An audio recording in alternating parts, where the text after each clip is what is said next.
dude.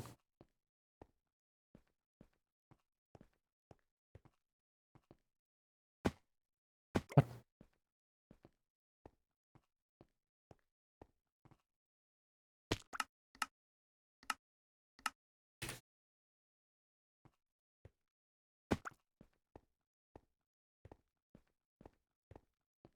So 5 sets. The Pifu.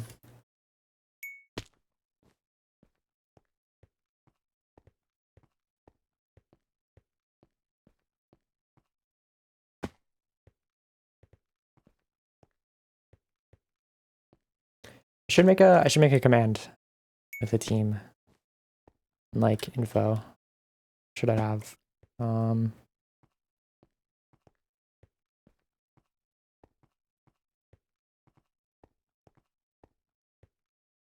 Hax leaked that I'm in yesterday.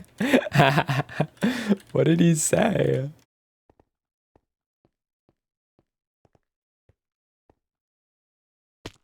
If I name team date, yeah. What's up, Carolyn? A message I sent in the Discord? I was sending a lot of messages. What's up, Molly? Yes, that's... Like, unironically, I feel like that is a goal I should set, is first in div. I don't know if it's necessarily realistic, but like... No, I've done so much VOD review already, and I'm so glad I can finally talk about this. I feel like no one actually properly prepares for events. Even like Silver and Nerdy, like they just were not playing, like they were just playing wrong in a lot of games. If we can talk about the games, yeah. I think I don't know exactly what info. I'm just basically assuming that all the info is public at this point. Like Feinberg was talking a little bit about it on stream yesterday as well. Like he mentioned that spleef is 3 rounds of TNT spleef. Dude, yes. No lunge, yes. Like no, this is honest. Like the only thing that would improve the games that he's playing is like construction. Or like, I mean, okay, race would be cool as well, but like also it benefits me to not have race in the event, I think, because I haven't played it. Which is his logic as well. But like, no, this is like I basically agree with Feinberg on all of the things, all of his decisions on like making this event. Race is cool.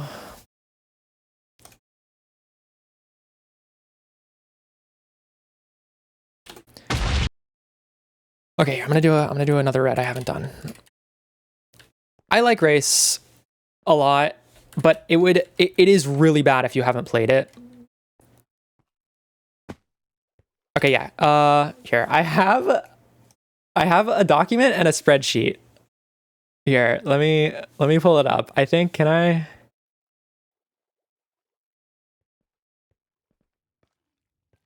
Whatever. I'll just show this. I just have what is it? Okay, no, this is fine. This is a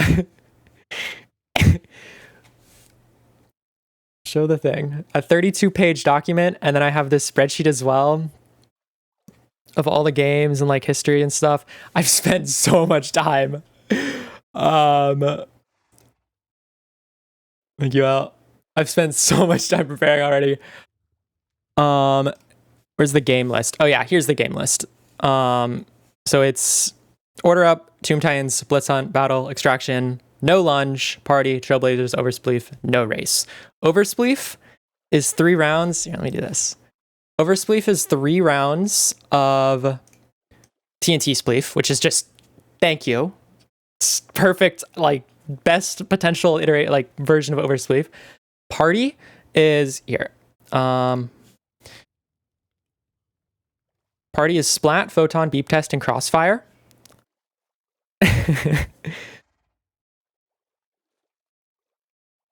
Which, again, it's just like, what are even the other ones? Heist kind of sucks. I'm glad I don't have to play Heist. And Heist is not bad. What was the other one that was annoying? What was the one that Crossfire is replacing? I used to have all of them, but I don't even remember it now. What was the one in Brawl? Go Down. Go Down. Yes, thank you. Go Down sucks. Go Down is so bad. And there's so many more things. Like, I don't really want to show this whole document on stream. Because, like, some of the stuff, like Tomb Titans was the first game I looked into. I went really deep into Tomb Titans. It's like a pretty big advantage to know a bunch of stuff about this game. It's like, it's not, oh yeah.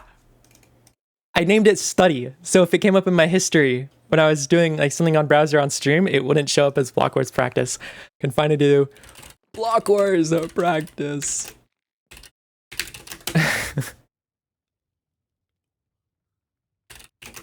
Yes, finally.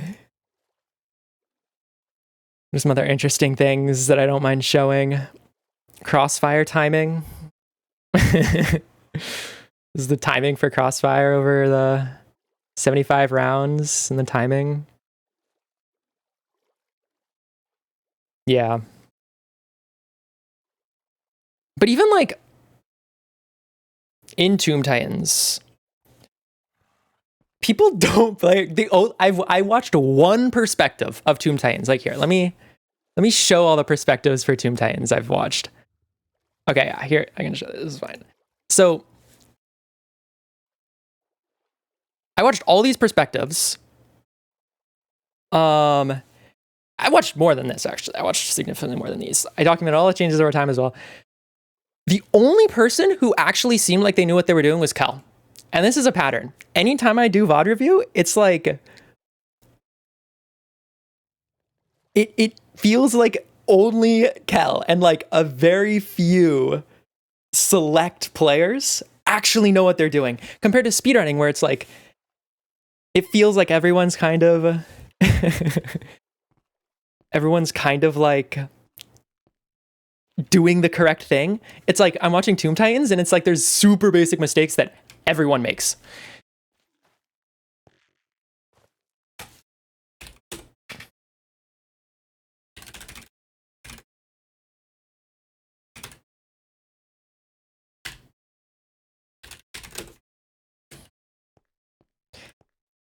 Yeah, it's so cool, Steez. I'm so excited. Dude, I'm pretty sure I'm so lucky to be playing this. I'm so thankful I am able to play in this because I'm pretty sure like I joined the server and everyone was already in. I'm pretty sure. Oh wait.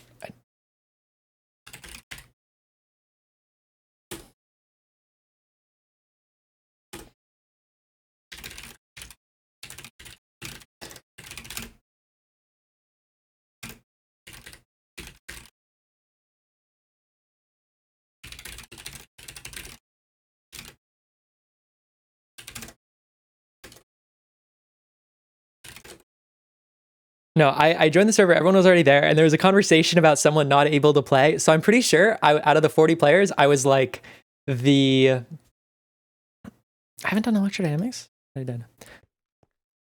I'm pretty sure I'm like the 42nd, 41st at least player to get invited. Do I want to do this map? I don't know. I don't know what I want to do right now. I was just gonna like do a map.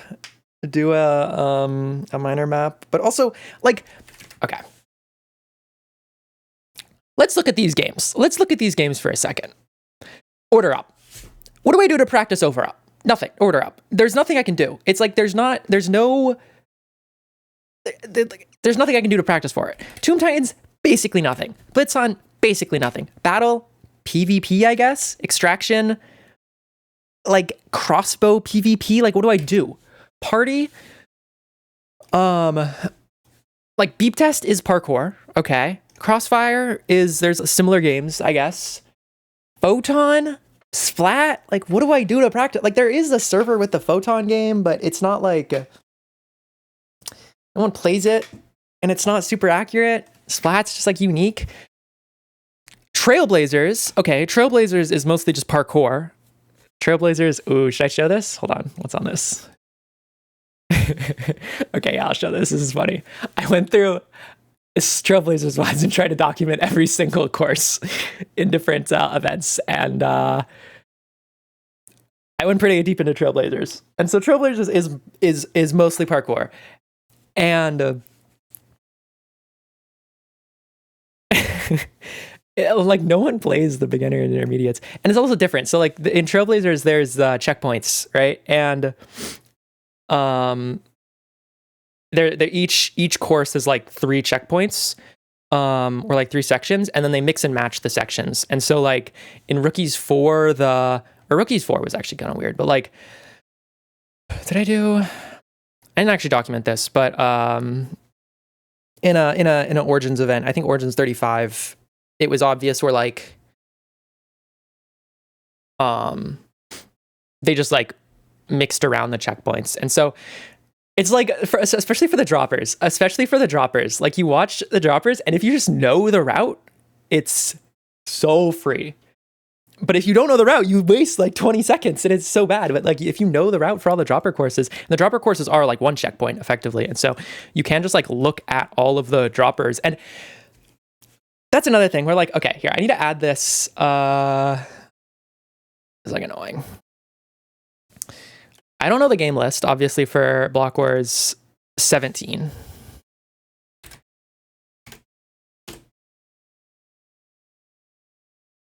Oh, whoops.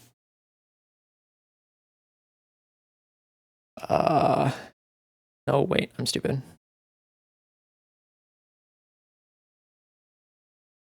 Or Origins 36. I don't remember the date either.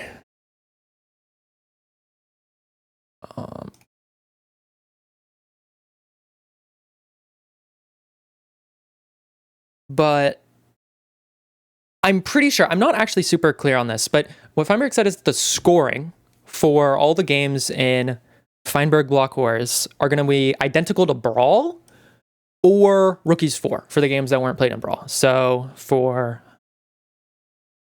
like Overspleef, wait, no, am I stupid? Wait, what was in Brawl? Tomb Titans, Blitzon are going to be Rookies 4, and also Crossfire. Aka?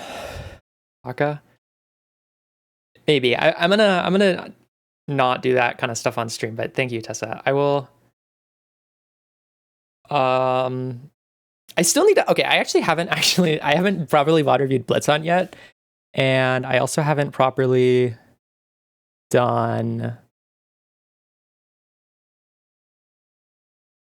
Order Up or Blitzon. But also, like, what am I gonna do in these two? You know. Okay, what was I saying? Oh yeah, parkour. Parkour is like most of Trailblazers when you think about scoring, and it's a fourth of Party in Beep Test. And so like, what do I practice? Like TNT Spleef, I can kind of practice. Extraction, I can kind of practice. Battle, I can kind of practice. But like the important parts of Battle are it's not the PvP. It's the IGLing, it's the strategy, it's the map knowledge, it's the point scoring knowledge, like the prioritization. I'm not a good IGL. I don't know. I don't think I can become a good IGL in the time I have, especially if I'm not practicing with my whole team, which I'm not going to be able to do every day, you know?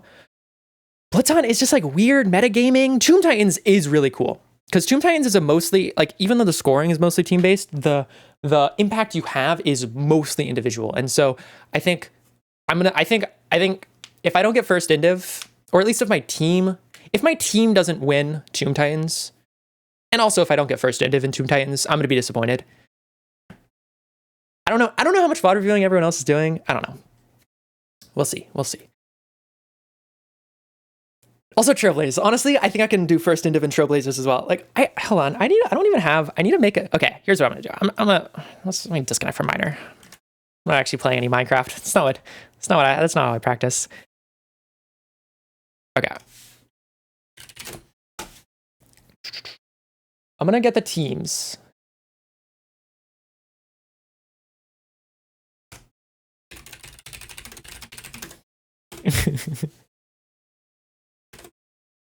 Someone just asked in the Discord, can we talk about game info, or we can talk about game info on stream, right? Okay.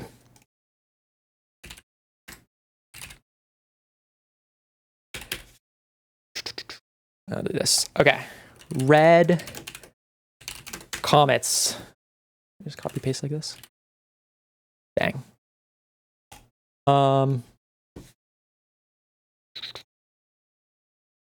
Bang. Red Comets. Dude, the only team this is red, or the only reason this team is the red team is so it could have gotten announced first. This is like I'm like annoyed that I'm on the freaking purple Phantoms, and so I got announced last. I have one less day I can stream practice.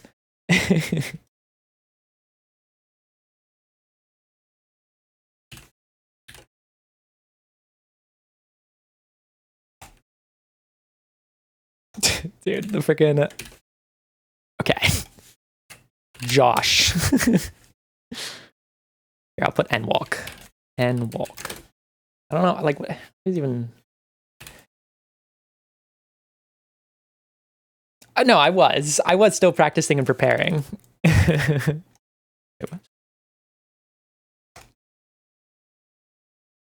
Dude, green Giants as well.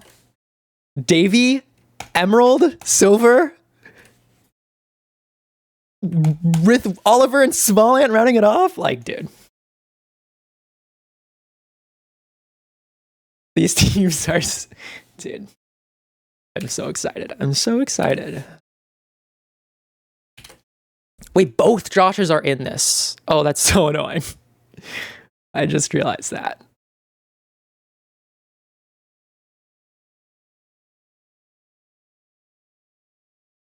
It's just like so weird. Like I'm curious if like how Feinberg balanced it. Like what did he do, you know? Also, of course, he's with Doog. This is actually unfair. Feinberg with Doog. I feel like Feinberg can just calm to Doog, and then Doog is just like outfrags Feinberg off of Feinberg's comms. And then, dude, it's so sad that Bloons is in Block Wars with no construction. Bloons, the competitive speed builder.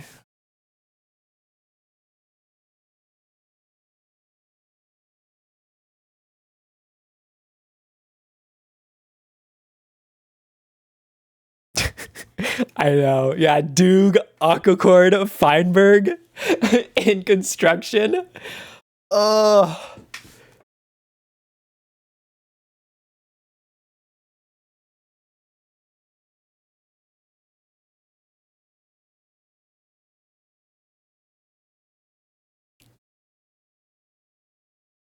Yeah.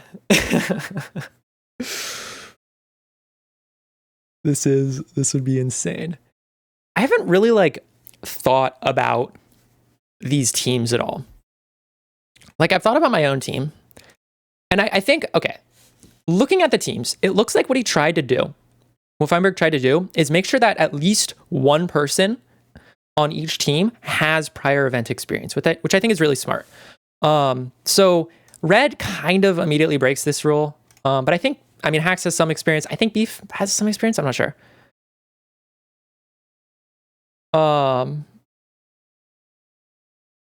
And then Orange Fighters has Fruit, and I guess technically Pound Cake. I think Eric. Wait, Aquaguard, have you been in an event before? And I think Eric might have been as well. Beef doesn't? Okay. No, you haven't? Okay. Oops. Yellow Thunder says Inhuman Kyle. This is actually a pretty good, like a really good duo. And they're kind of rounded off by Airplane one event and got 7th in div. Dang. Creator Clash. Okay. I don't know how good Inhuman Kyle both feel like really good in certain games, but kind of just like this. Who's the IGL on this team? You know, like in battle, who's calling the shots? I feel like it's almost Josh, you know?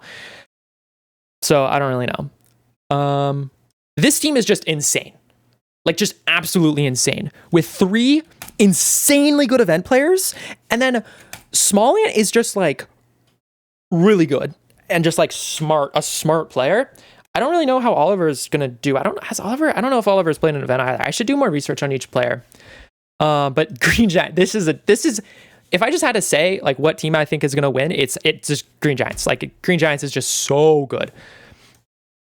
Aqua Archers, again, it's just like, how do you have Curryway, Rekrap, and Tapple on the same team, and then it's rounded off by Nerdy and Catherine? Like, it's just ridiculous. It's ridiculous. Like, rounded off by Nerdy and Catherine is like criminal.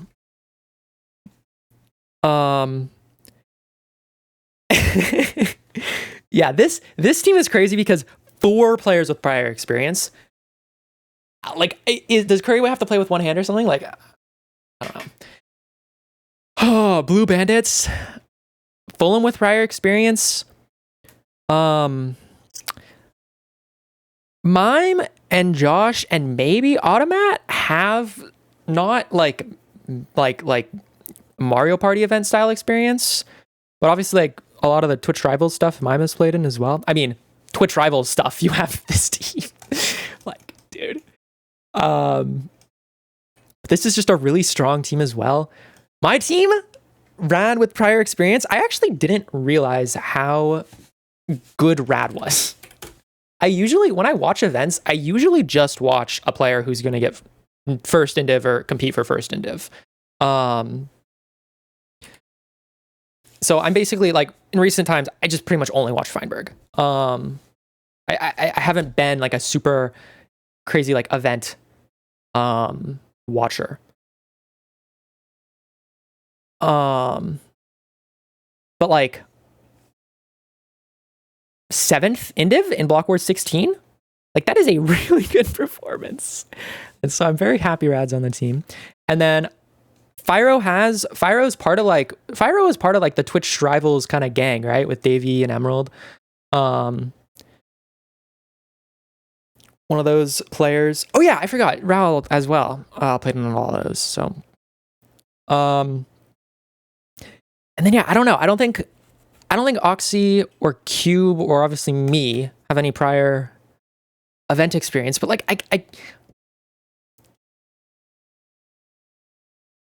I'm very confident in myself. I've played like Minecraft mini games and like event style games on servers. Like that's like the first thing I did in Minecraft. Like once I graduated from Pocket Edition, like I got a Java Edition account. Like I was playing Skywars. Like that was like the first thing. Like Skywars or Egg Wars or Bed Wars or I mean Bed Wars was later, but there's several underbalanced BLOCKWARS teams. Yeah. No, Rad is very good. And then the SSG team. Oh yeah, wait, that reminds me. There was a post that I remember from a long time ago here. I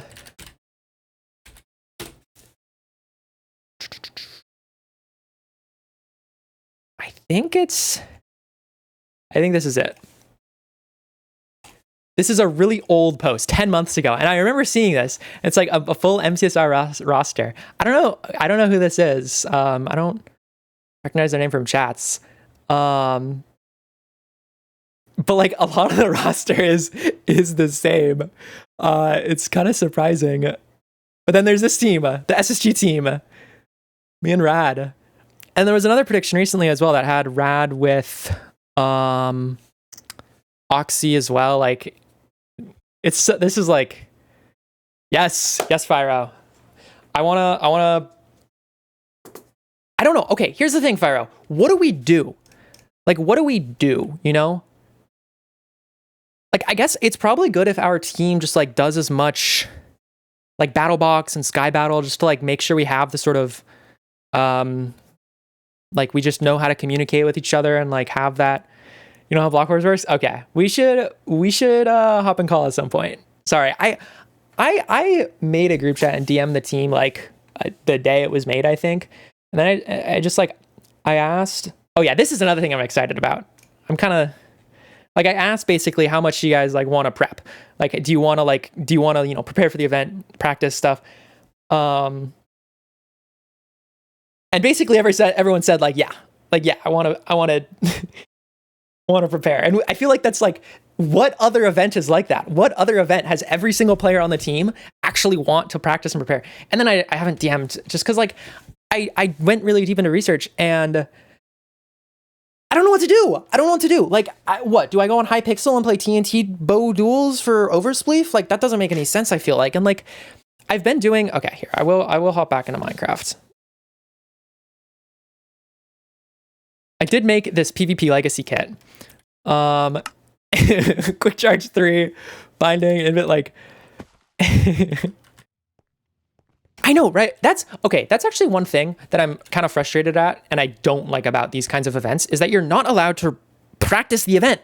You're not allowed to practice. And the stated reason is that, oh, only the good players are going to practice, and so it's just going to increase the skill gap. But no, I've probably studied Block Wars for already like 100 hours, and it would be better for, probably more than 100 hours, it would be better for me to have just actually practice the games for like a day. If I could just play some of the games, you know, if I could just play around a Tomb Titans, if I could just queue into a battle game, you know, get a feel for how it plays. I mean, okay, battle's weird because like people would play differently outside of an event. I asked a lot about recreation and stuff in the Discord. I was getting really pedantic and really annoying, and I kind of feel bad. But then Feinberg was nice. Feinberg was reassuring that like, no, like you're good. Like ask questions, you know, you should. Guys, why does no one want to play my custom kit? Thank you. Okay. I did. Yeah. Okay. We did get invited to the. He left. Okay. No one wants to play my crossbow kit. I don't have it on this instance. It's 121.1. Let me boot up the other instance. Yeah, I am on the Misty Cat server. Misty Cat's good. But it's like, it's not actual recreations, you know, like it's not actual games. And so, yeah. Oh yeah. So I asked a bunch of stuff and like, I got really pedantic, like, so I was looking at a game and I asked this question: for non-movement / parkour maps, would it be considered recreation to 1, sketch out the map layout on paper, 2, digitally sketch it, 3, crudely 3D sketched, 4, more detailed 3D layout, not in Minecraft, or 5, general map structure in Minecraft? And like, what else? Oh yeah, I asked Wolfie responded to me on this, like if there's a jump you don't know how to do, you can recreate it. We discourage people from doing recreations for Block Wars, and for this event it's up to fine, but I still suggest avoiding recreations. It's generally looked down upon and not necessary to have a good time in the event. If you want to get caught up as much as possible, VOD reviewing will get the job done. I have VOD reviewed like every relevant VOD for battle, and I have no idea how, like, what I'm doing for battle. And like, it's just so inefficient to VOD review. And like, I respect, like, I understand the intention. Why isn't the instance getting picked up? I understand the intention, and I don't think I think the intention is good, right? It's just so everyone can have, you know, a good time in the event. Oh, it's a different EXE, I guess. Okay. And so like, I'm not, and obviously, again, most of all, I'm just very happy that I can play in this, but oh yeah, like Trident. I don't think I'm gonna touch a Trident in Block Wars. I don't want to leak too much of my Trailblazers strategy on stream, but I don't think you should ever do the Trident courses at all. I wasn't sprinting. And so like, oops. Oh yeah, wait. This is funny actually. Okay, you can see I haven't been practicing Trident. Dude, I'm stupid. I asked, and I think they're normal.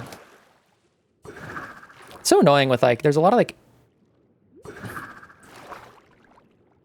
weird input stuff. Okay, yeah, this is the skip. I remember watching Silver and Nerdy do this.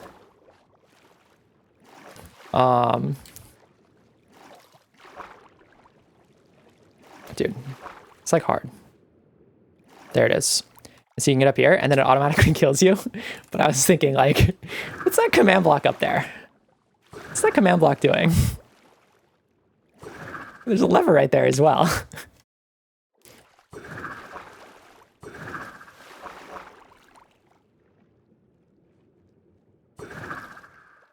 And so what if I just,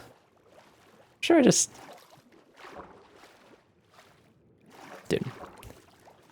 Like, I don't, oh, okay. I don't mind being bad at tridents because again, like, so many of like the hard mechanical skills you can practice aren't in this event because there's no race. Like that's a big reason why you practice parkour, why you practice tridents, why you practice, I mean, Ice Boat is, well, race and Trailblazers, right? But now it's just Trailblazers, and in Trailblazers, it's like those time trial courses are usually just not worth it.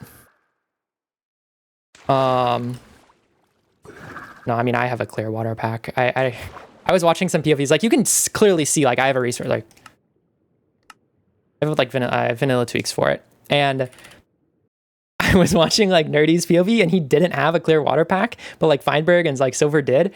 And it makes such a big difference. Oop. Break the map. No, I'll fix it. I'll fix it. Don't worry. No, it doesn't kill you. It's just like this has been the extent of my trident practice pretty much.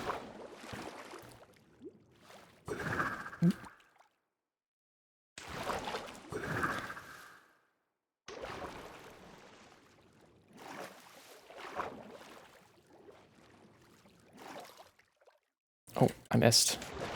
Okay, once I get the lever back, I'm gonna stop trident practice or stop tridenting. There it is. Okay, now it should kill again.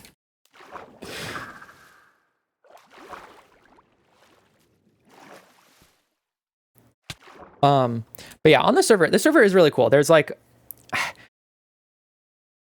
a lot of the courses are cool. I mean, just like with block parkour, like with like these courses, it's the same thing with obstacles. Obstacles, tridents, and ice boats are all in Trailblazers, and they're all basically worthless to do with Trailblazers.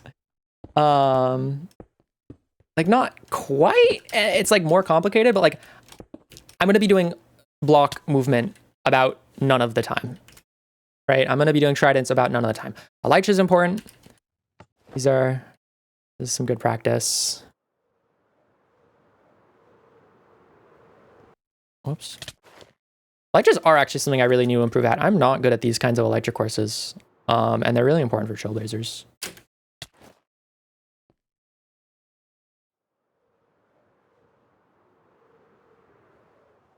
Oh, my keystrokes are going to be wrong.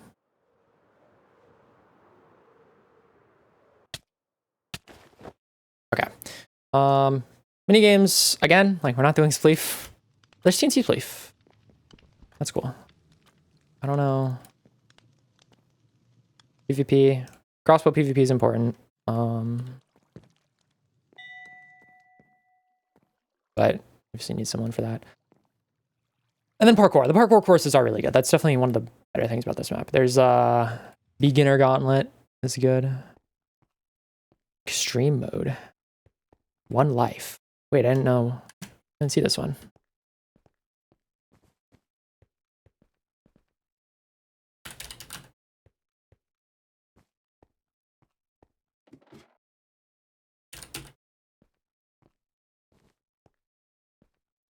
I don't know. I don't know how to do a cross kneel consistently. Okay.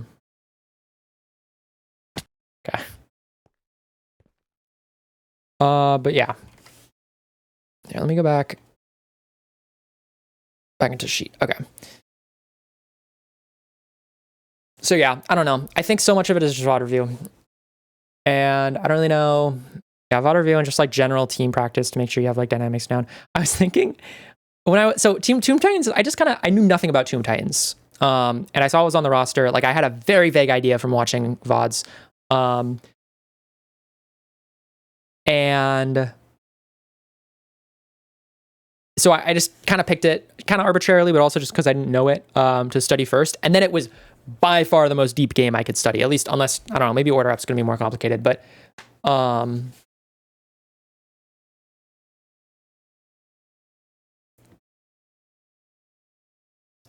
so I was thinking like, okay, I should probably make like a PowerPoint presentation for my team for Tomb Titans. And I was thinking like, should I do that for every event? But then it's like, so many of the events are just like over spleef. It's TNT spleef. You can boost. No, I'll definitely explain Tomb Titans to you guys.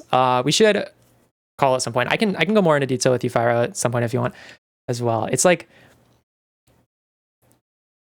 there's a lot of micro you can do in Tomb Titans. I want to check my viewer list. I never check my viewer list. I want to see if I have any opponents in the... Where is the viewer list? What's up, Silver? Okay. I have a... Wow, there's a lot. Okay. No. I guess I shouldn't be surprised.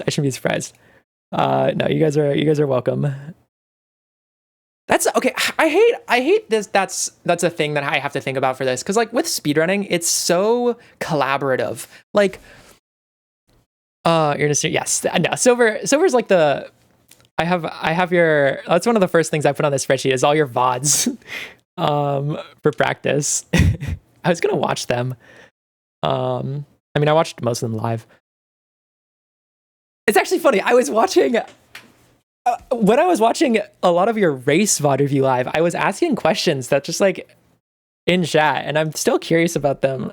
But like no one would know them other than the developers. And so I don't know. Can I, is there any way I can like reach out to the BLOCKWARS developers and ask questions about mechanics?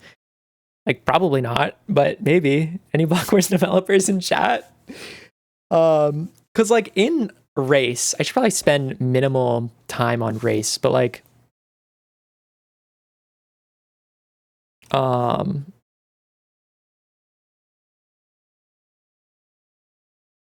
you do the race first. This is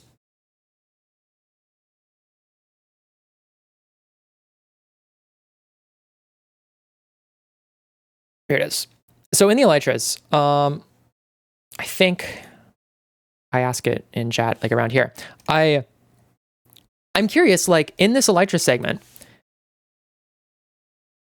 when you get boosted, is it an additive boost or is it a multiplicative boost with a cap? Because that changes how you think about it, right? If it's, I mean, even if there's a cap, right, you can kind of, you burn off speed. Anyway, I shouldn't talk about race, but there's so many details about the implementations of the games. I'm curious about like in beep test, in party beep test, how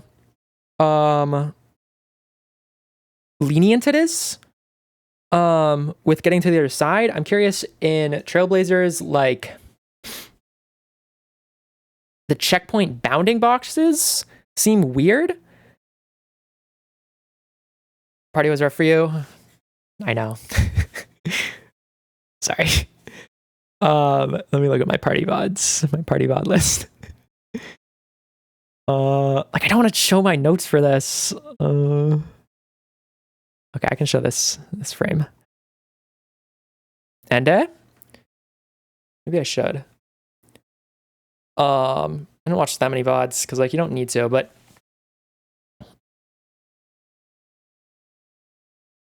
yeah, beep test is part of it's like the scoring as well. Like the scoring. Yeah.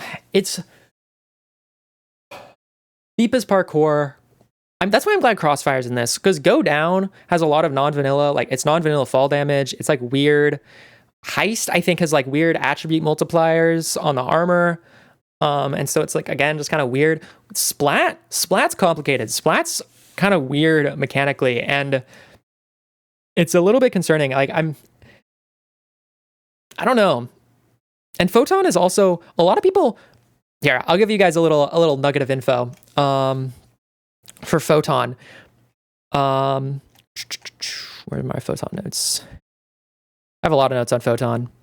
I'm not going to show this, but for Photon, it is, you can see it looks like a firework rocket. Kind of. And there's the firework explosion when you hit someone. It's not a firework rocket though. Like it sounds like a firework rocket as well. It's not a firework rocket. It's just a normal crossbow. And so a lot of people kind of, a lot of less experienced VODs I've watched treat it like a firework rocket and treats the trajectory just like a straight line, where it is just a normal crossbow. And Nah, Photon is fun. I'm excited for Photon. This map is kind of, I don't know. And then the scoring as well. Like, the scoring does not work as I would expect it to in a lot of the games. Like, the scoring for Photon and Splat is basically like oversimplified.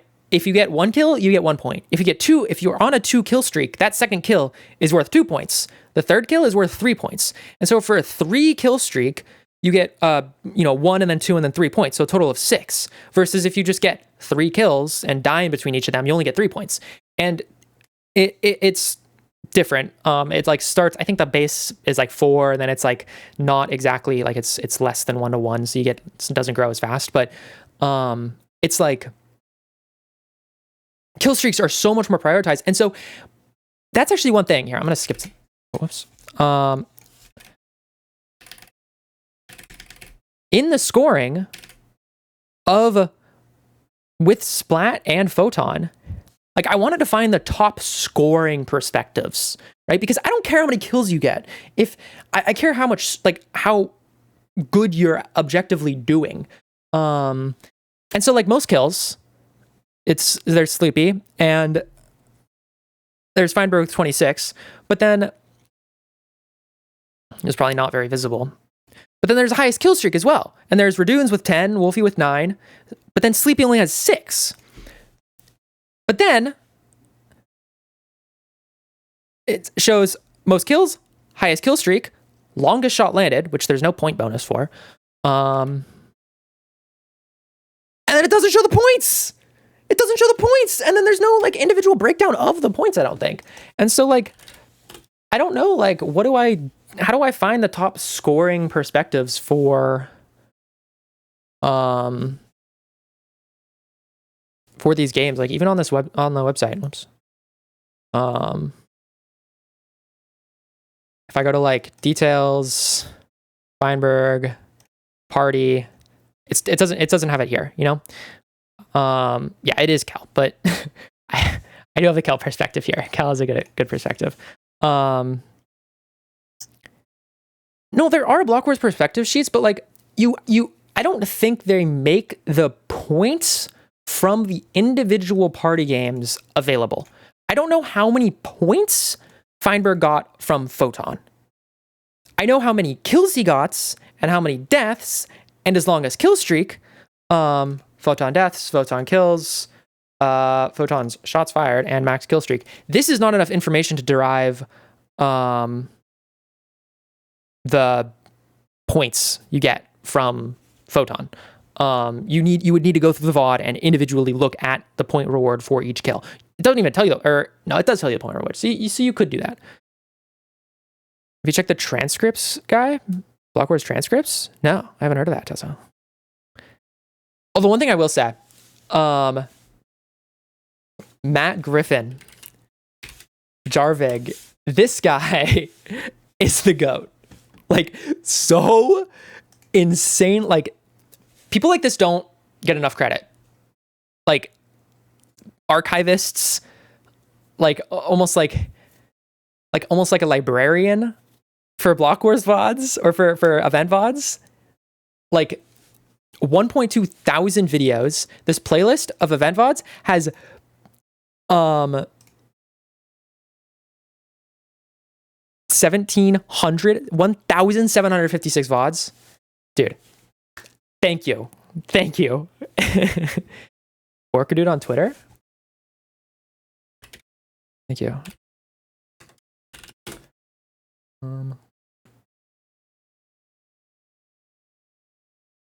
I might have typed it wrong. Let me search it.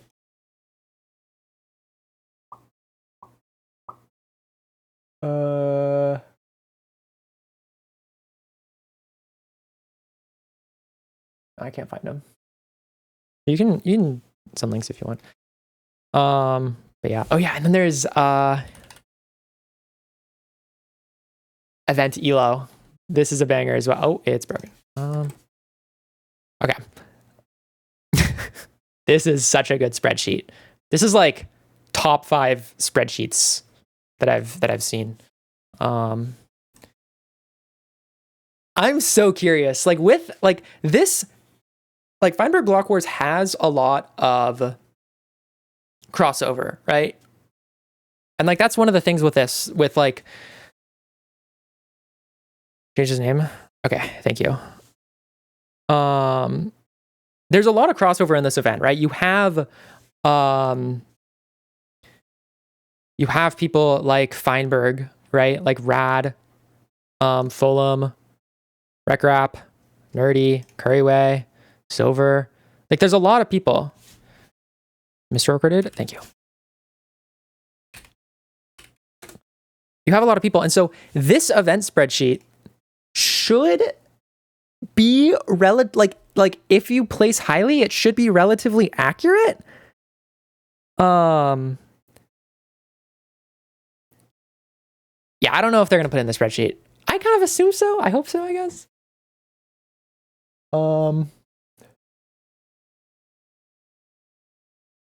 What is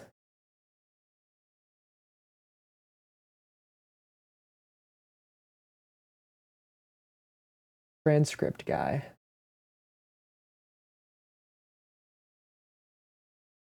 What it?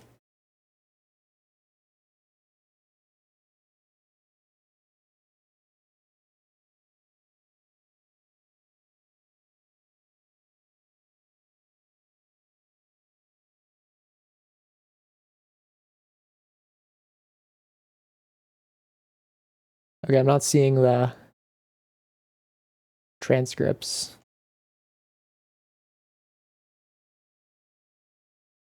Are they like,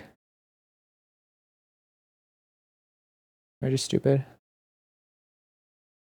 So many people at 1K, even though they're way better. You might be right, yeah. But yeah, anyways, if Infume can get top 4 for placing second to Kel in Chamber Trials with the crossover that exists, I mean, okay, this is kind of stupid though, that they got 5th, 8th, and 13th. Didn't Jarvig say? I think Jarvig said it in Feinberg chat that they would have been 1st, 2nd, and 4th in div if the points were like correctly distributed or distributed differently. I guess I don't know what's exactly correct, but so I don't know. Maybe we'll be up here, but I don't know. It's so hard to predict. Yeah, dude. This is what is the starting rating is 1,000. Starting rating deviation is 200 as well. I don't know. Can you see the rating deviation on this? I don't think so.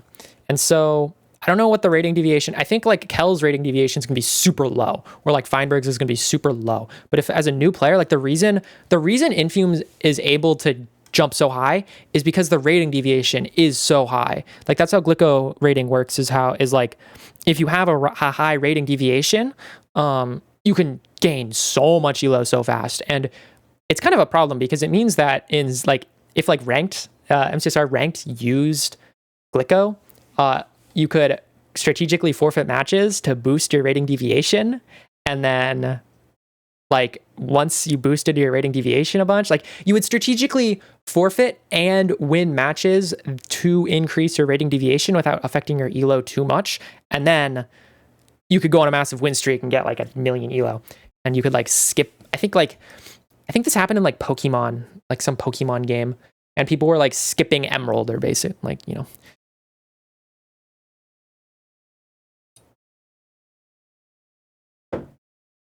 But yeah,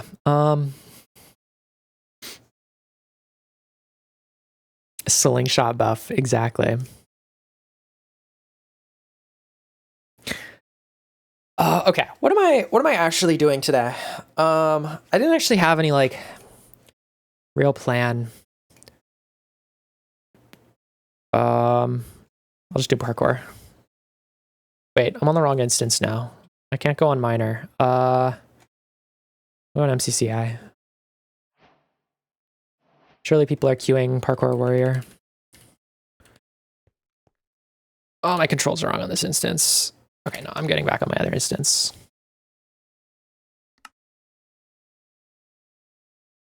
It's like just go on a huge rant about why parkour is just like not that important to practice, and then just only do parkour. Does anyone want a 1v1 PvP Legacy?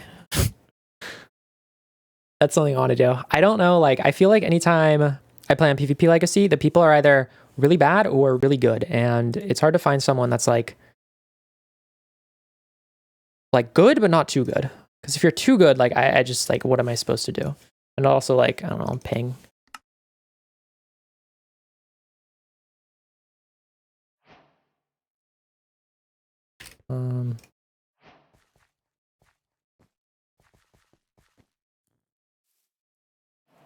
But PvP, again, PvP is like what, like if you think about it, what is PvP in Block Wars right now? Like it's battle. Oops.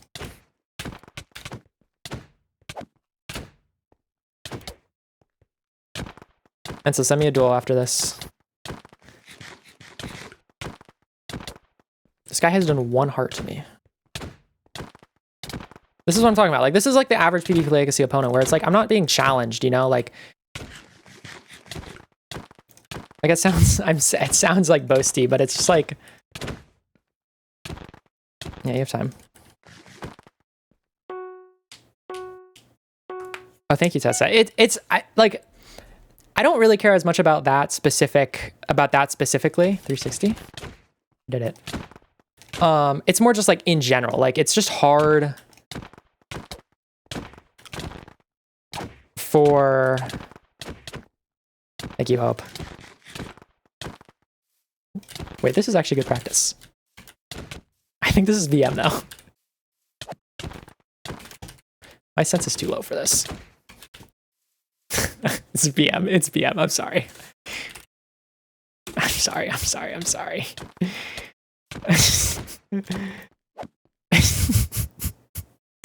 Okay. Like what am I supposed to do though? Like what am I supposed to do? It's just okay. PvP games. It's battle and like technically Tomb Titans and like you can call Extraction and Photon and Splat PvP, but it's so fundamentally different. Like you don't think of PvP and think of Extraction, you know? Yeah, it's if there is a spreadsheet or something, if there is a spreadsheet that has like detailed info, that would be really awesome because I am like interested because like what is the optimal strategy for a game like Photon where kill streaks are so highly rewarded? Like how much risk should you take? Is it actually just better to corner camp the whole match and not die a single time and get on like a 20 kill streak or like a 15 kill streak rather? And instead of like, will that be better than getting, 20 kills but dying a bunch or 30 kills and dying a bunch? Like, so hurry up. I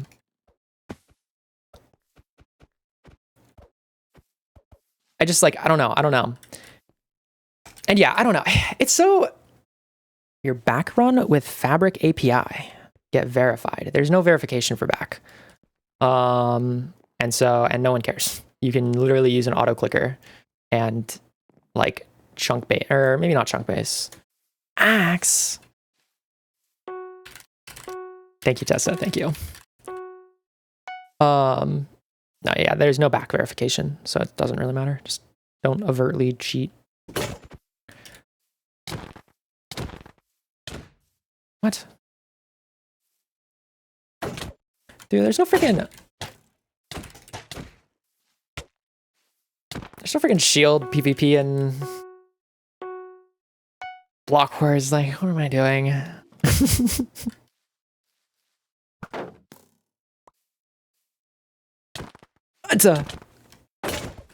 Oh, I dropped my sword. GG. Oh, I got 17 hearted.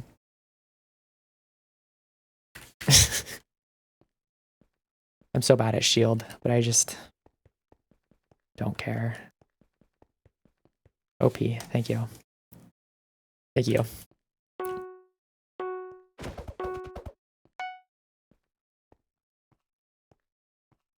I feel like I must be forgetting something. Is there something with PvP that's like sword PvP other than battle and technically Tomb Titans in the boss rooms?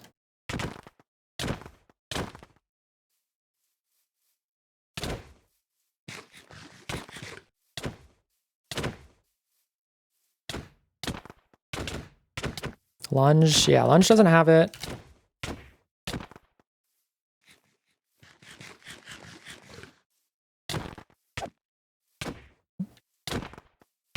And then I'm conflicted. Should I play with hitboxes on or off? Like, it's so like I think player hitboxes are disabled in some situations. I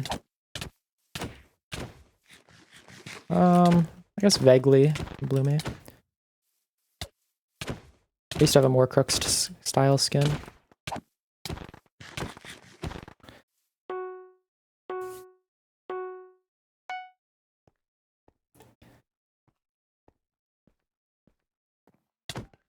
I missed.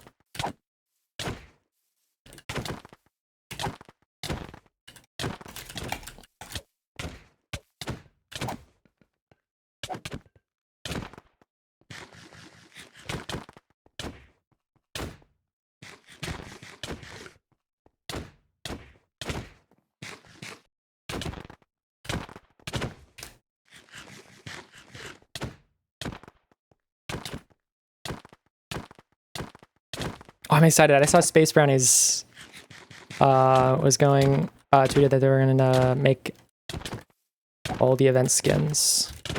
I'm excited to see what they look like.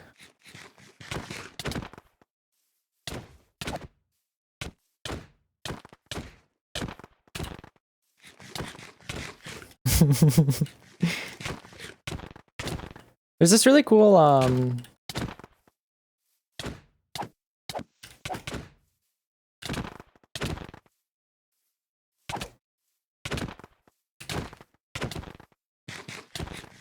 oh, GG. Purple. That would be funny. That'd be fitting.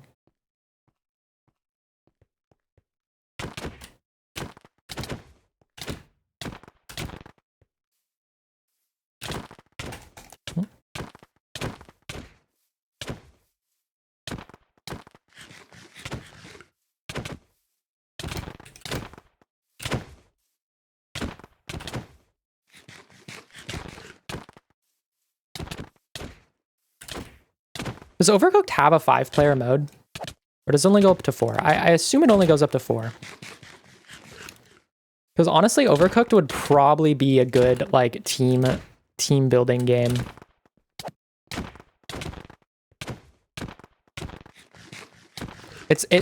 Playing Overcooked is probably just as effective for Block Wars practice than like Battle or Battle Box or Sky Battle.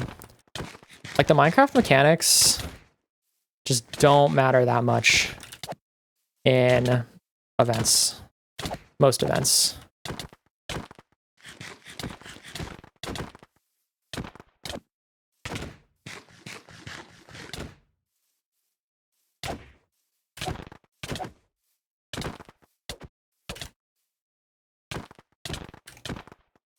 Don't run on no gaps. Like, what are you gonna do?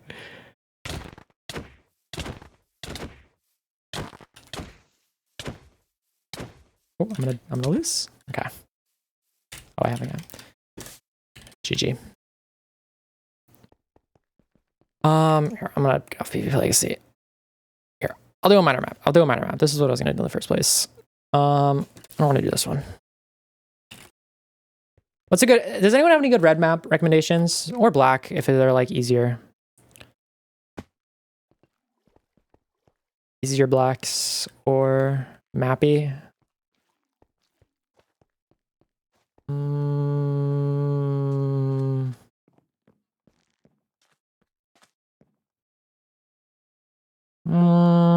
Okay, sure. Why not? Leap to the... Get some momentum. Why are there so many signs? Oh, I actually started this a long time ago. This looks familiar. Oh, that's a good start.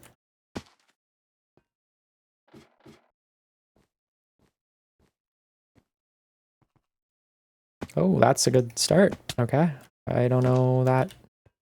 I'm just stupid. Okay. I know how to do parkour. I'll force momentum this, I suppose.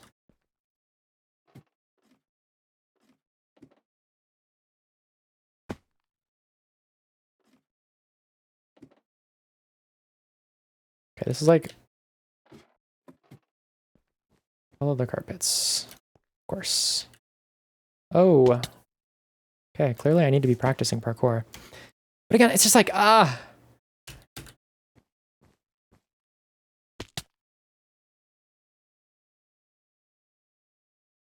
Like, what am I don't know. It's fine. No, parkour is just like,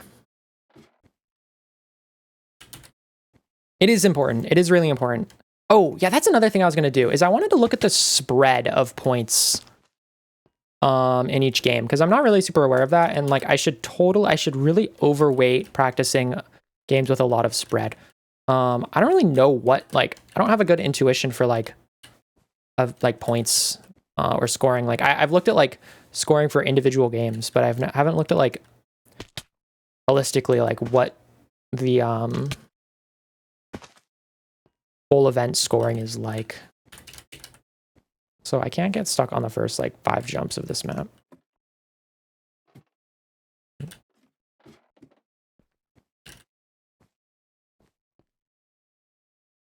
Like, is this?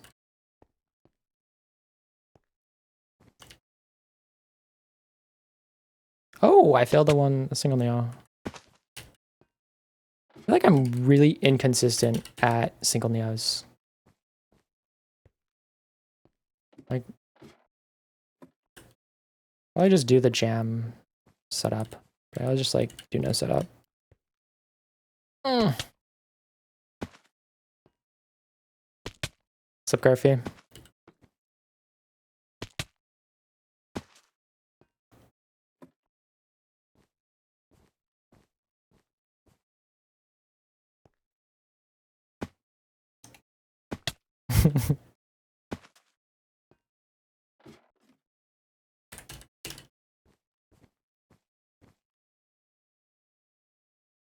Outer corner of the block. On the same. Thank you, Garfy. Thank you. I appreciate it. I think we have a good chance. It's just in this event, it's like every team has a good chance. It's like you can pretty realistically see any team win. Dude. Like it wouldn't be shocking for any of the 8 teams to win, which is like wild. I mean, part of that is just because the player skill level is so unknown. Like, who knows how like Dougal is going to do in an event? Like, probably pretty good, right? It's like probably pretty good, but who knows? You know.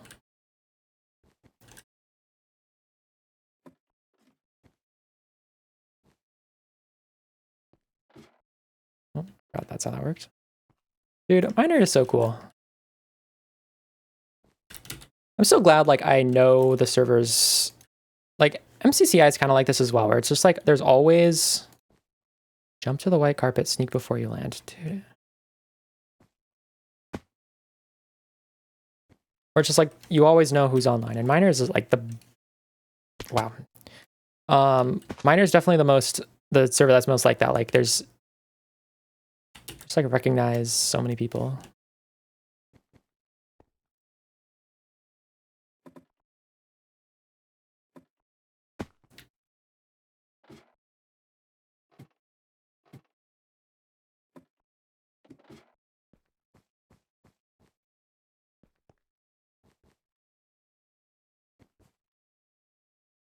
I feel like okay, I need to focus if I'm gonna do parkour.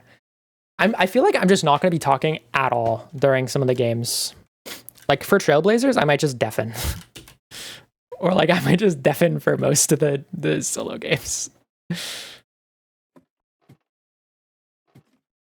Just because like I'm not gonna talk. I don't want to hear anything. I mean,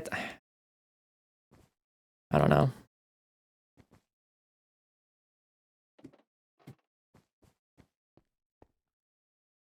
That's like I know that I am capable of doing really well, but I also know I'm capable of doing really poorly as well.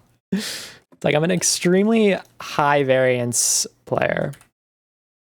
And so as long as I lock in day of 3 block ceiling, 4 block jump. What? 2 unshifted taps backwards, then jam. Start at the front of the... Dude, what's the point of...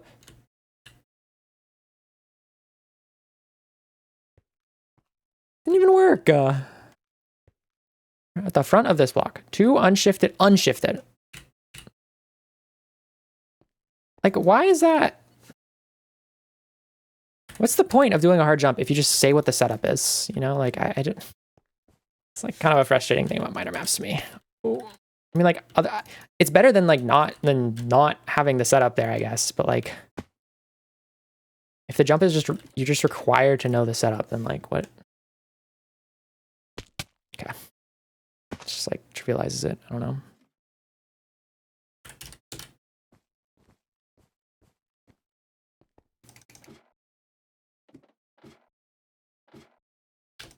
Why did I do that?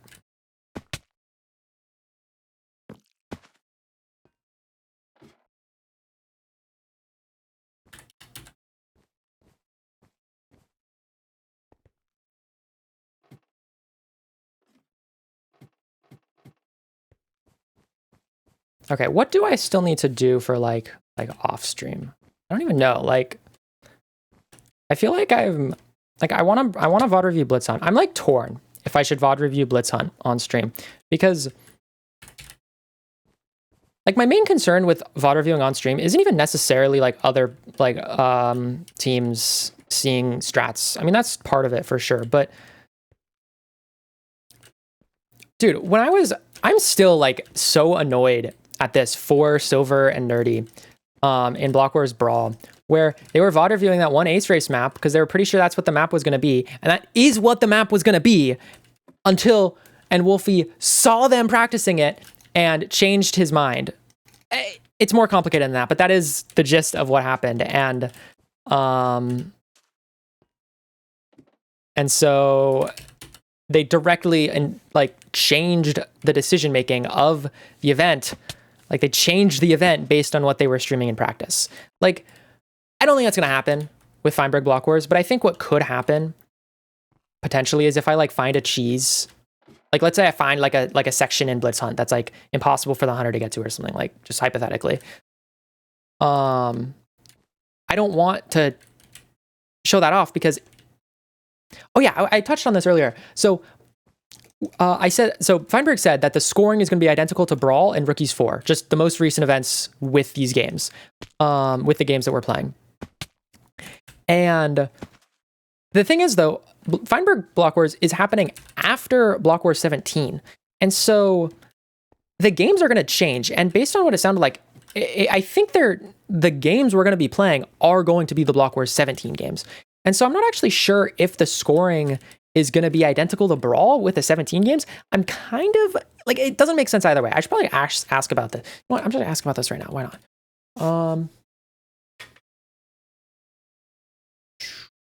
For the games, for games that get changed in, me playing the 17 version of games if the one or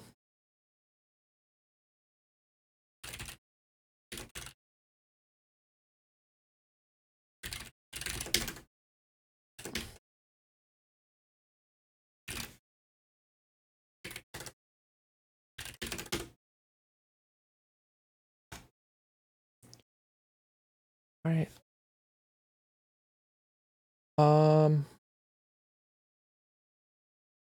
And then, yeah, because is it in announcements or game info? General info.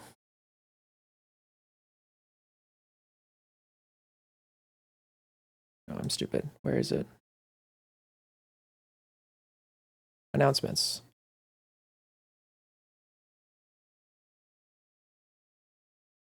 Oh, where is it?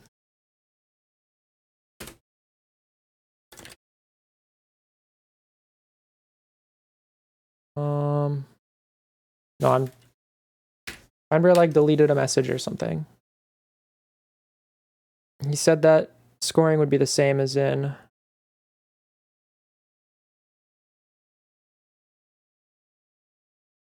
Rookies 4.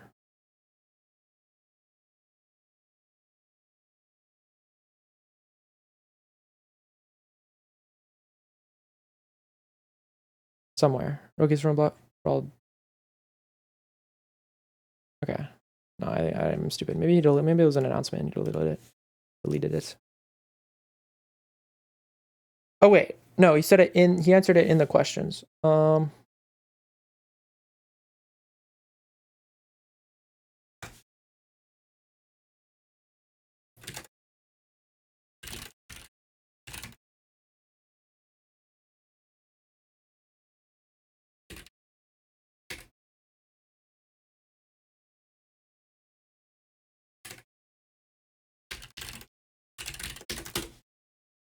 Okay. Yeah.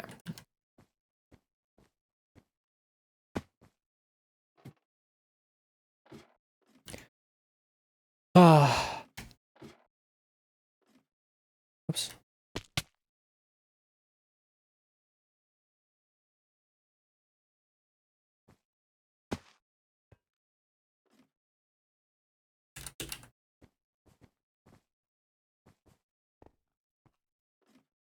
So yeah, there's gonna be changes in 17. What was I saying? Okay, let me get back on my train of thought. What I was saying was if there's some like cheese strat, like okay, the term for these are chokehold strats that I've learned. Basically, strats that you can use that no matter what your opponent does, they cannot win as long as you use your strat. It's like think about like a fork in tic-tac-toe. If you can get a fork, if you can.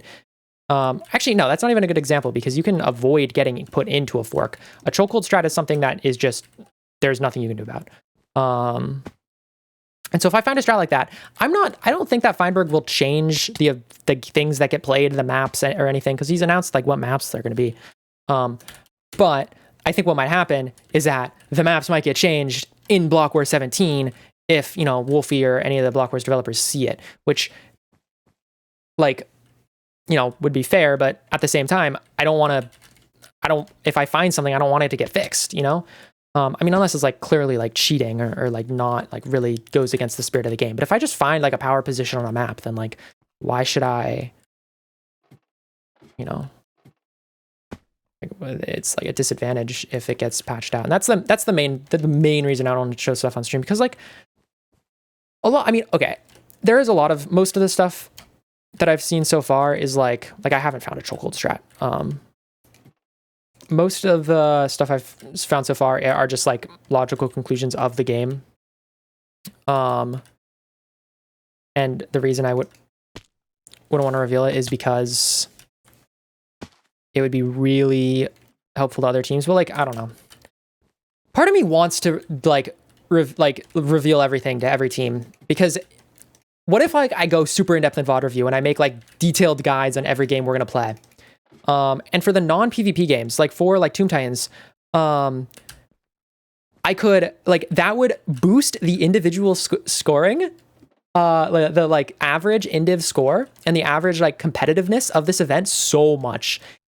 And I think it would kind of be a testament to like, speedrunning. And I like, do I want to do that, or do I want to prioritize sort of the optics and like the speedrunners in this, like the speedrunning community, or just like my own performance? And it's like my own team's performance. I feel like it would kind of be letting down my team if I did that in a way. I'm like conflicted. And like Silver did stream his practice, but I don't know. No, I agree, Fudge. I agree. I'm so like conflicted on this because I really want to share everything, and that is what speedrunning is about. It's still collaborative, but the thing is, if I share stuff, I'm not confident of anything, but I'm not confident that what happens with speedrunning, what happens when you share stuff, the intended effect is that there's collaborative improvement. I'm not super confident that would happen. because there's a really big incentive for it not to happen, right? With speedrunning, everyone's sort of going after the end goal of, you know, getting a fast run, right? Or getting the world record or whatever. And,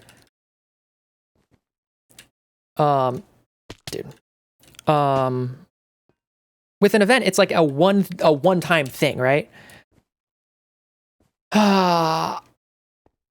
Like saying this now, I kind of want to just reveal all of my findings.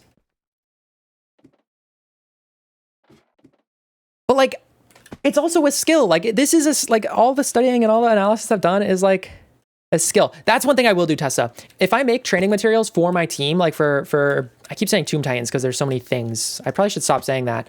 I mean, okay, if you're watching, I will say you should VOD review Tomb Titans. I mean, you should VOD review everything, but a lot of the games super benefit from that. That is one thing I will say. I won't necessarily say like what my findings are, but or VODs you should review. But there are a lot of things in Tomb Titans, just like a really in depth. There's a lot of depth in Tomb Titans. Yeah. After the event, absolutely, I'm gonna talk about everything. I'm gonna do a debrief. I'm gonna do just everything, you know.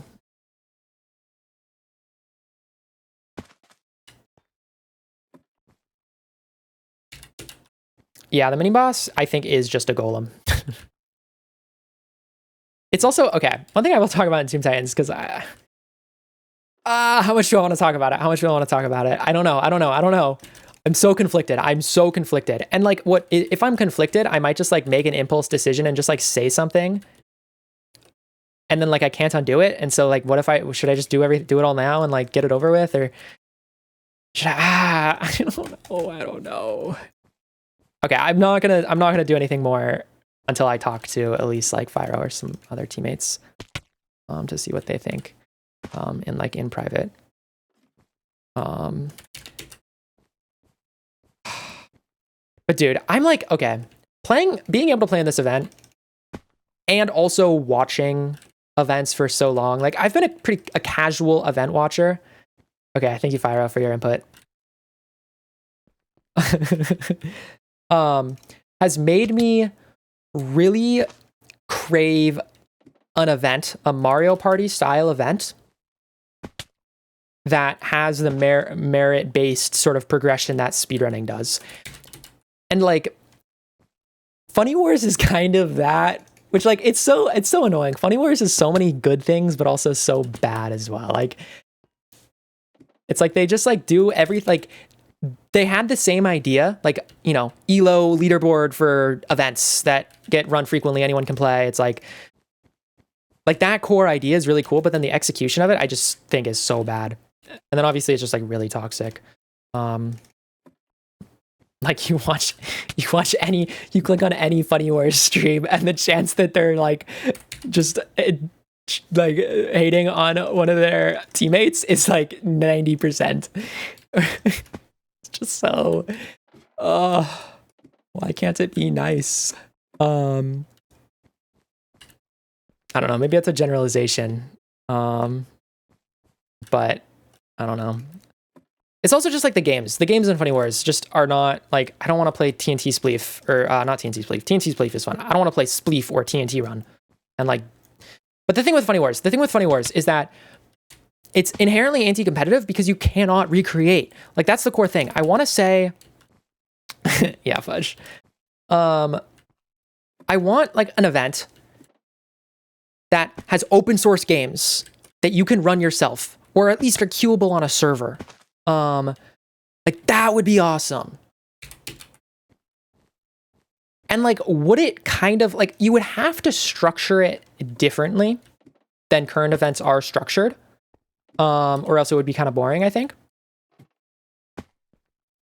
But I have like a couple ideas that I haven't really thought too hard about, but I think it could be executed. And like Block Wars and, you know, MCC style events are very cool. And I'm excited to play in one. But it makes me crave like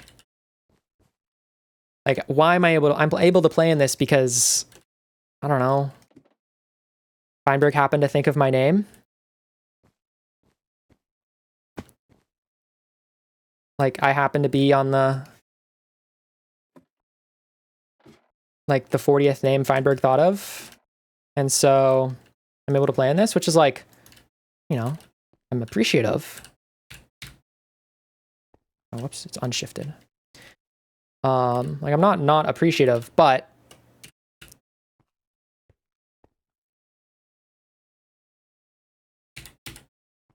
I feel like, I don't know. Yeah, so many names. I want to see, you know, freaking Shimon in an event. I want to see, like, I want to see anyone who wants to play to be able to play. Like, it is, and I want to see, like, the sort of collaborative development, like a speed, because if you could recreate the games, right? If you could play the games, if you could do scrims, if you could, like, really break down, like, in detail the mechanics, like we do with speedrunning, it would be a more collaborative environment, I think. I think you could capture the speedrunning culture of like, dude, I've been stuck on I'm just so locked out. I should probably not do a red map. You could capture that speedrunning culture with an event.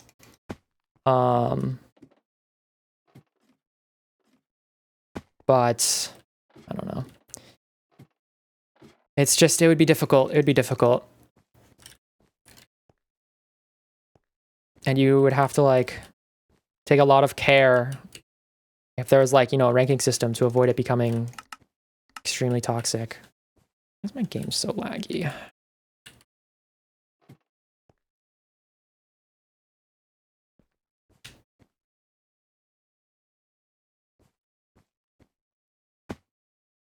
Should I play Funny Wars? Should I hop on Funny Wars right now? I tried playing a game, but it's just like, I mean, I did play a game. I think I played 2, but it's just like not, it's like the way they compensate for a higher skill level is like the beep test levels are like,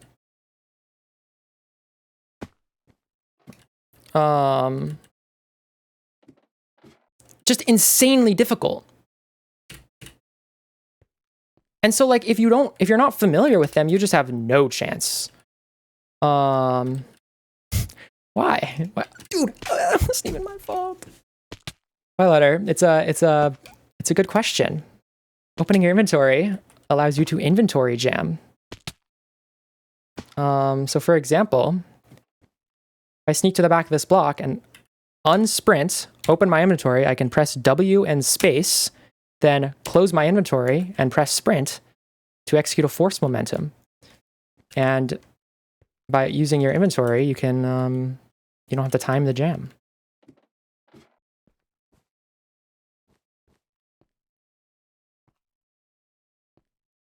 I feel like I make the event feel less fun and more competitive.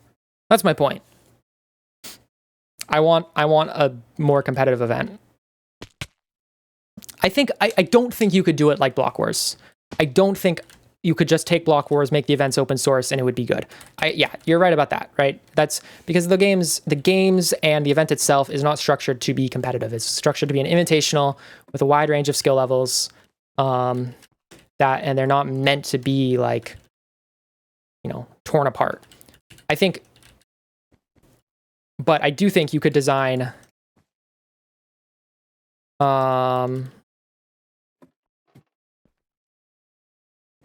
I do think you could design a new event with new games and a new sort of structure that would work for this. I also just like the idea of like picking teams live in the event. Like there was the like draft whatever. I don't remember the full name of it, but it just was fundamentally flawed because the draft can't be the first thing, right? Because then it's just like the teams are just gonna be unbalanced. You'd have to have like some initial stage.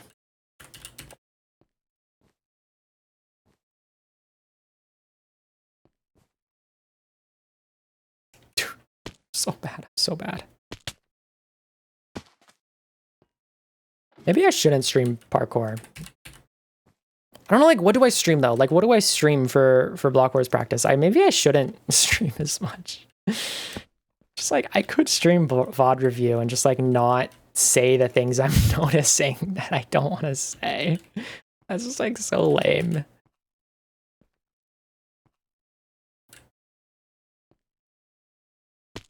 PvP and parkour, but like combined, PvP and parkour are like a fourth of the event, which actually, now that I say it, is not insignificant. But like, I don't want to practice for just a fourth of the event, you know? Like I need to do more work, more prep outside of PvP and parkour. What angle do you need to look for the single neo jam? The rest of the event's like, okay, I mean, I'm not counting extraction, which is the like crossbow PvP, because it's like not like, it's different, you know? It's like, it's not like traditional PvP. Dude, stupid. So, but that is technically PvP. But most of the event is stuff like Order Up. Stuff like Tomb Titans. Stuff like...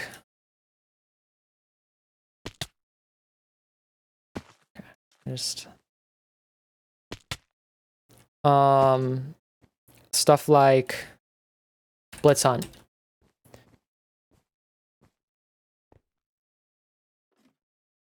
And even like battle is very much not pure parkour or pure PvP. It's like PvP is not even that important for battle. I could make the same argument for Trailblazers as well. That it actually doesn't really matter how good you are at PvP. Oh, I just didn't do that properly. Okay, wait, I need to just figure out my single neo. Oh, back.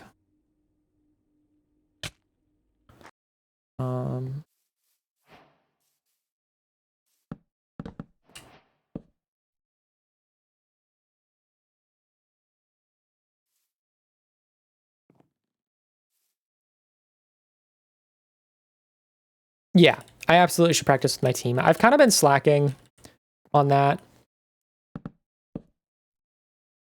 Like I reached out, but like I haven't really reached out again.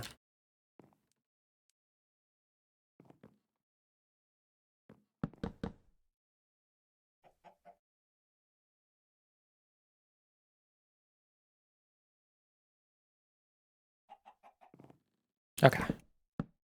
What am I doing? But even then, it's like not even like, it doesn't matter if we practice battle as a team together. Who's our IGL, you know? Like, I don't know who our IGL on our team is. Like, I want to say Rad, but like, I don't know. I don't know. Maybe I should VOD review Rad's Block Wars and event appearances, I think, just to like know what her strong suits are, what we can rely on her for. And then, and also just like talk to her as well.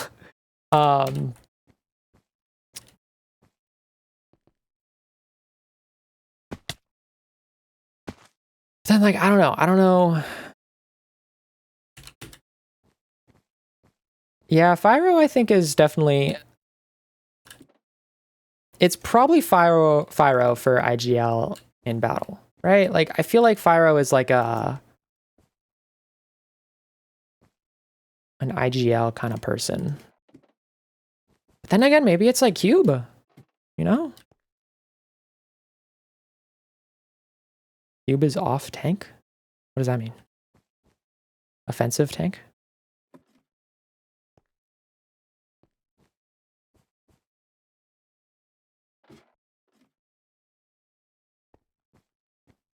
Is that like an Overwatch term?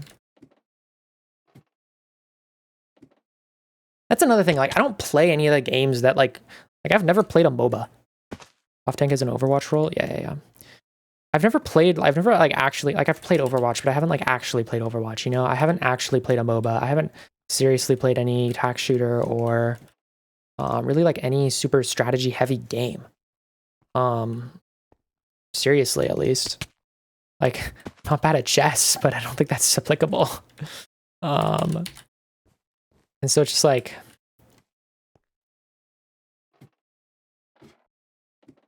I feel like Rad's played League, right? Maybe that's applicable to battle. I don't know. Diamond in an Overwatch team? A diamond in a diamond Overwatch team. I have no idea what that means, but that sounds impressive.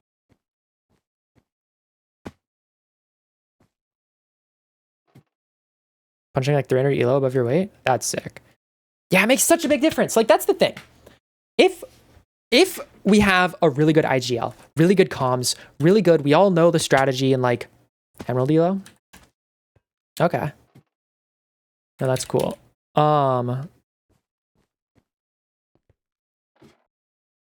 I think it like doesn't matter how good we are in PvP, you know?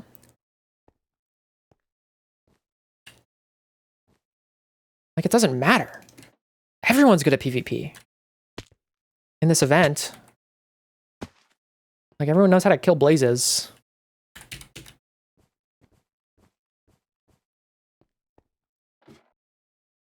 It's like, it's just so weird. It's so weird that the skill floor in this event, like, who's the worst player in this event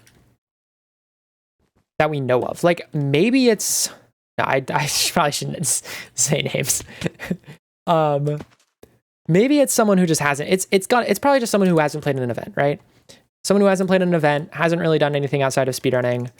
But like, what if it's like Pound Cake, who has event experience, but then Pound Cake is like diamond in ranked sometimes. Like how is a serious candidate for worst player in the event diamond in ranked? Like, you take a typical Block Wars or event roster, and you put them in MCSR ranked, and some of them are like iron, even with like practice. You know, like it's just like, it's just insane how high the skill ceiling is. It's crazy. It's crazy. I can't get over that. I haven't been able to get over that. This has been going around and around in my head since I got invited.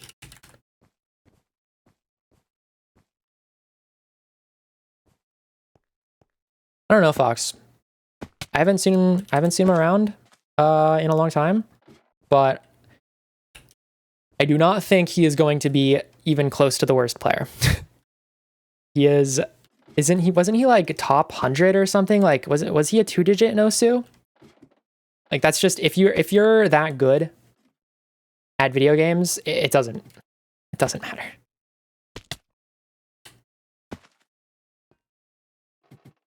Kyle F was a Block Wars top 8 player. Yeah, it's just like insane. But Kyle is definitely a lot better at events. Like, that is like his skills, like his skill suit. Like, I think Kyle is still going to do really good in this event. Like, I think I wouldn't be that surprised if like Kyle outfragged like, it's on Kyle's team.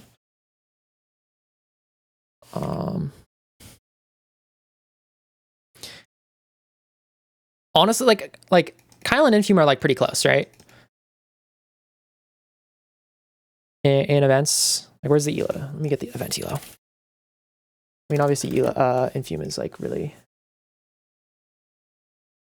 this elo is really blown out, but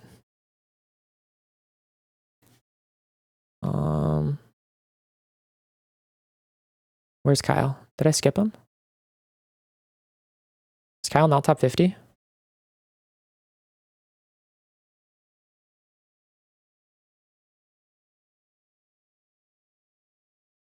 Okay, he's not top 50 on the spreadsheet. Whoops. Where did he get in Chamber Trials? Wait, was he in Chamber Trials? No.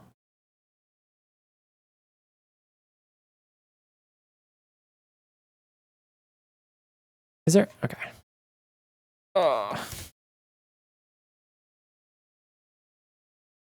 Okay, it's just broken on HTML view.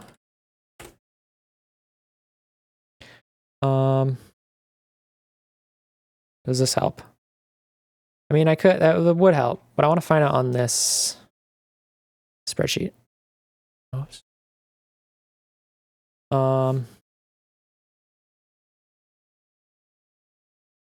78. HDMI cables. Not even in. What event was HDMI in? Creator Clash or something?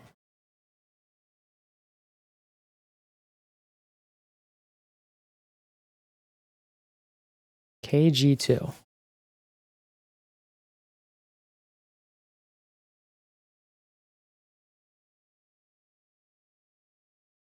Clicks Games. I've never heard of that. I don't know what that event is. But yeah, I wouldn't be surprised if like Kyle had a higher indiv in this event than like Dougal or like really high level speedrunners, but like doesn't matter. Like if you're better at events, it doesn't matter like how good your potential is, you know. Like Dougal, I don't think anyone would question that Dougal has the potential to be the like a top tier event player, but and like it's just like a matter of how much time and effort he puts into it. Oops.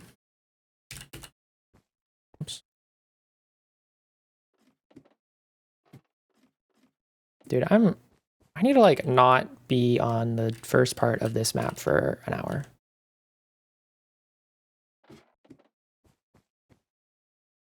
Not a good look. Promise I'm not this bad at parkour. Although maybe this is good. Maybe this is good. Like being distracted, just talking a bunch is good practice for event performance. What's up, Sword Tomato?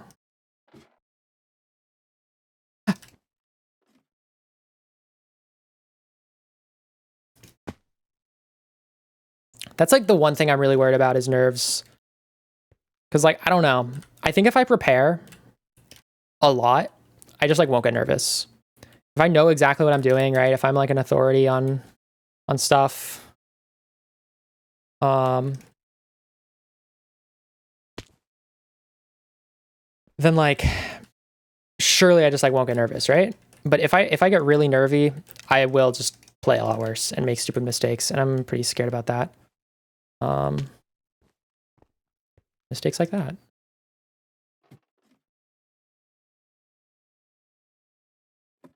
Dude.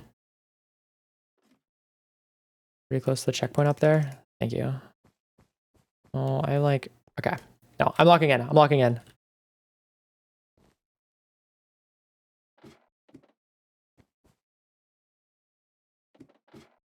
I read chat and immediately fell.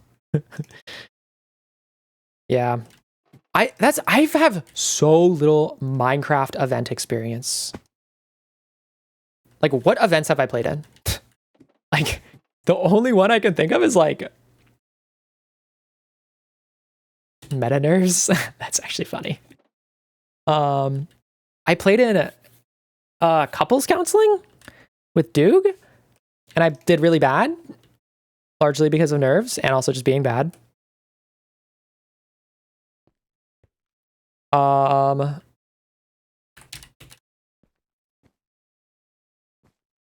What else? I feel like I played in one other thing. I'm stupid.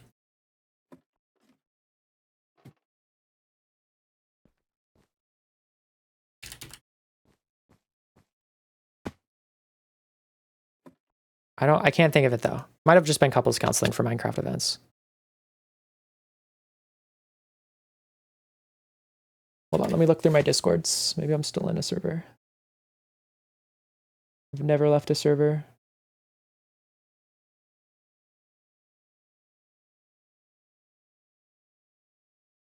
I played in Relay. That's what I was thinking of. Relay was also not great. But I have some IRL experience. That's the thing. Like my one IRL, like main IRL experience in team and individual predictions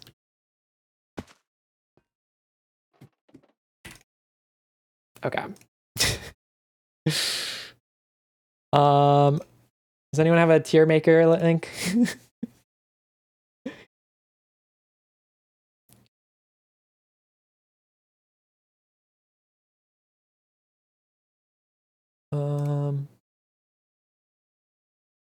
Someone had a tier maker link. Okay, I'll just do it in spreadsheet. Here, let me just duplicate this.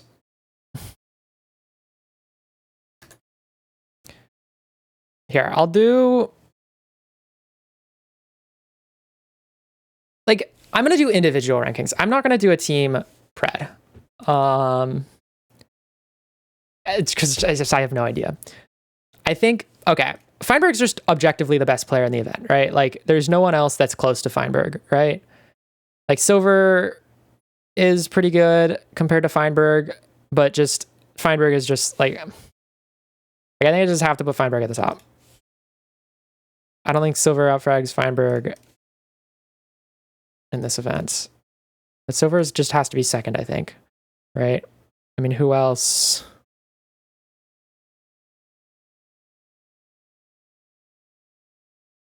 Who else is close, you know?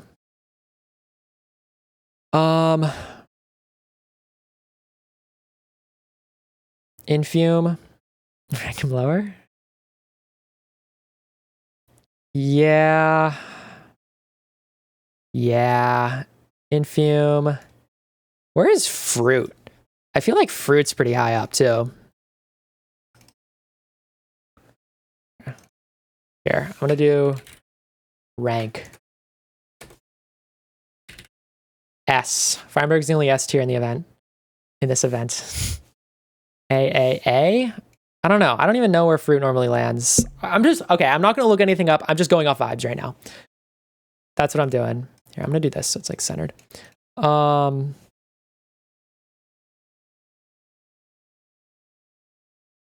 Let's see. Who is next up? Kyle? Based on prior performance, I feel like Kyle has to be next, right? Yeah, Fruit does underperform, but like, I don't know. Just like,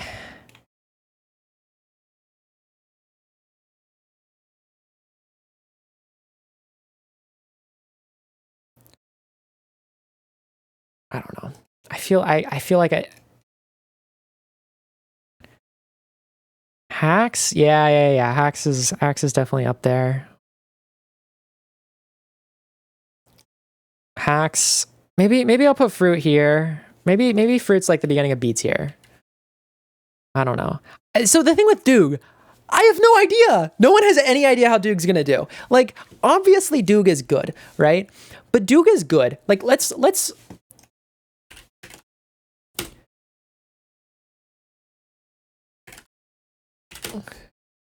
okay. Like, obviously speedrunning, right? Crafting practice, 4 explosive 0, weekly race. These are really like speedrunning, right? I mean, this is a speedrunning channel, but then you look at like this as well. And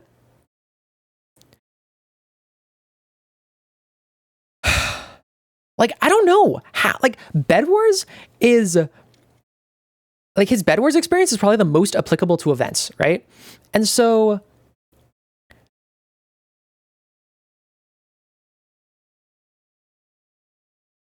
can we load? Doogly.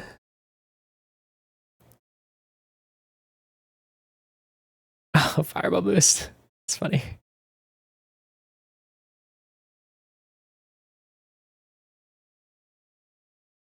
Bang.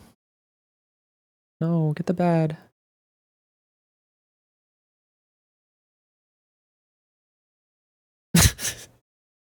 Okay. And so like, I don't know. It's so hard to predict. Yeah, also, yeah, no, Fruit, there's just no way Fruit's not in the same tier. Like, he's inconsistent, but it just that doesn't discount him that much. So I don't know. Here. Brad has to be up here. Who else has like actual event experience? Curryway? Curryway's up here for sure.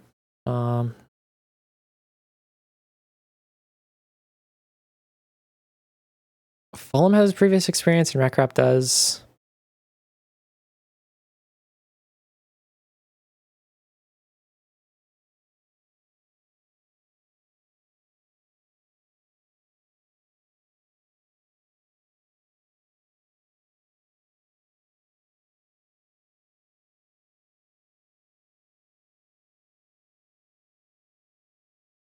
Oh, hold on. I'm getting a phone call. 1 second.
Okay, I'm back.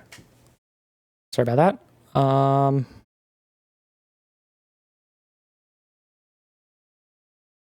Oh, here. Let's do this. Just all the way down here. Yep, there we go.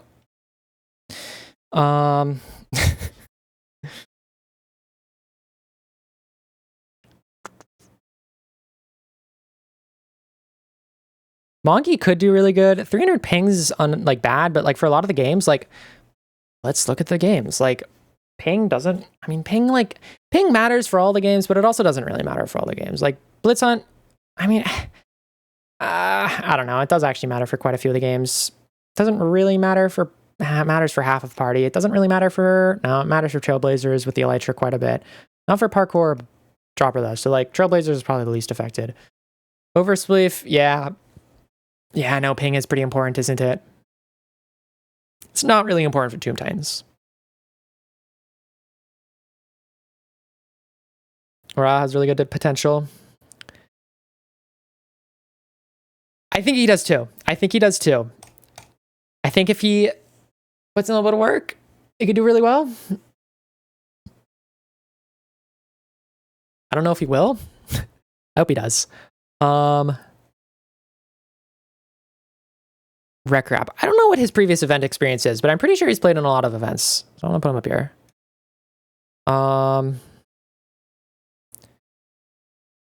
Access IGL and Chamber Trials. That's okay. That's really powerful. Yeah. Previous event experience. Fulham here. I'll just put anyone with previous experience right here now. That I know of. I don't know what Smallland's previous experience is. I'm sure he has some. Nerdy, obviously. Has that Brawl experience. And then is there anyone with like very relevant Tapple? I think. I'm not sure, but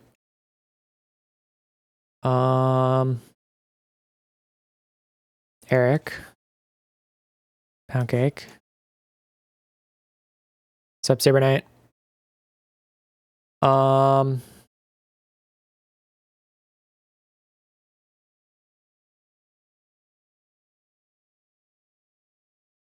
I think so, Fudge. I just don't know. I don't know. I'll do more research at some other point. And okay, Davy, Emerald, Oliver, Smollett. Smollett's definitely has to have played in something, right? Catherine, Emma, Dylan. Mime. I don't think Mime's played in a similar event. Like we have Loons might have. And then Danny, yeah. Okay, so among the people who don't have experience, let me rank them. So I think Dugal goes to the top here, right? Like Dugal. Actually, you know what? Put myself at the top. Hail Frag Dug. Mark my words. I'm gonna put some like.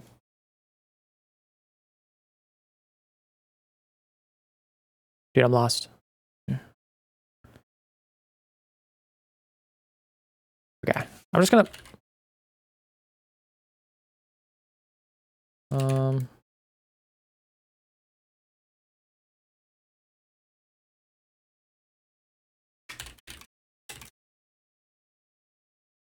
I'll just do this.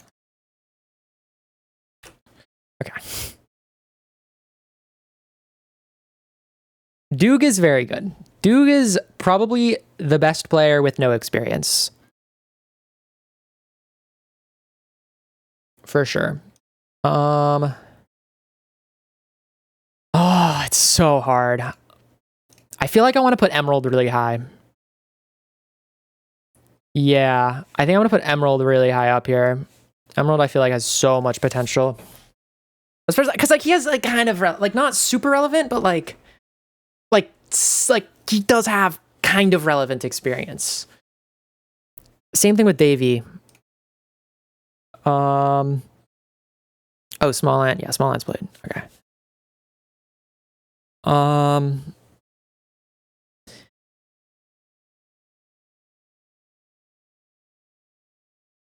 And then Rip FC, I have to put really high. I don't care how long it's been since he's played. If he does any prep, I think his potential is just so high. Like, here.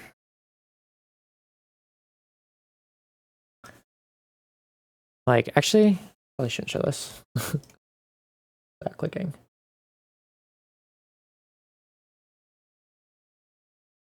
Wait, what?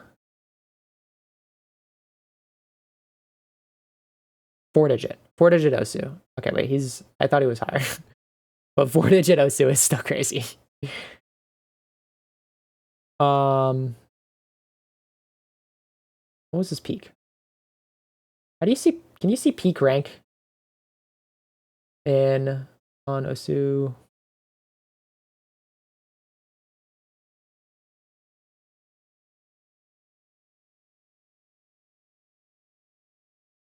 I don't know, whatever. Here, this is YouTube. Schedule 1. 800 PP. FSG former world record holder. 10-star pass. 10-star B rank. Other 158 on Vine Seed. Like, come on. It was top 150. Okay, yeah, that's what I thought. Oh, I was. You're right. Your IGN has a space. What's up? Okay. Yeah, that's, yeah. Okay. Thank you. Your profile is not loading. But I see the embed. Rank 127, that's on a map.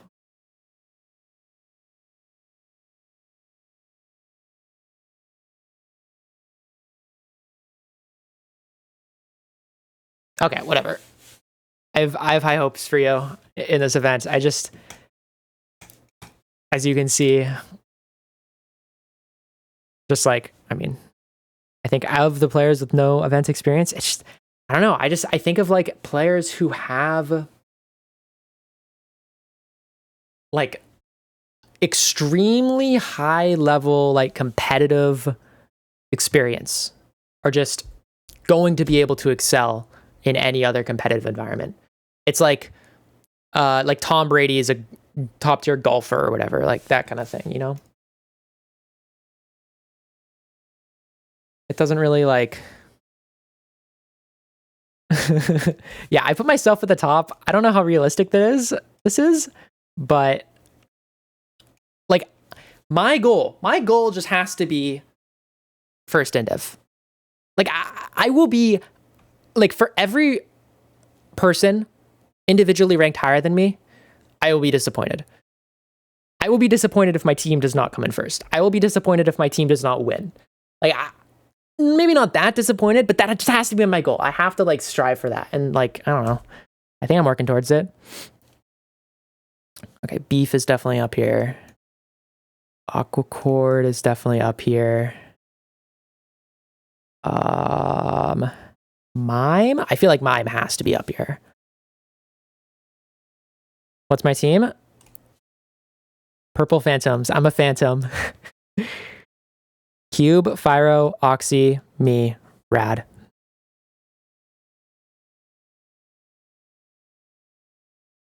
Nah, that's fair. If you're not motivated, it's just like so hard, but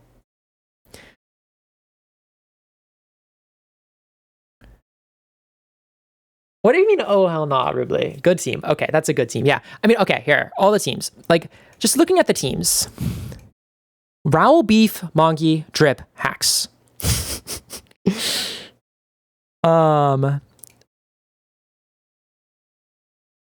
Hacks, very good IGL.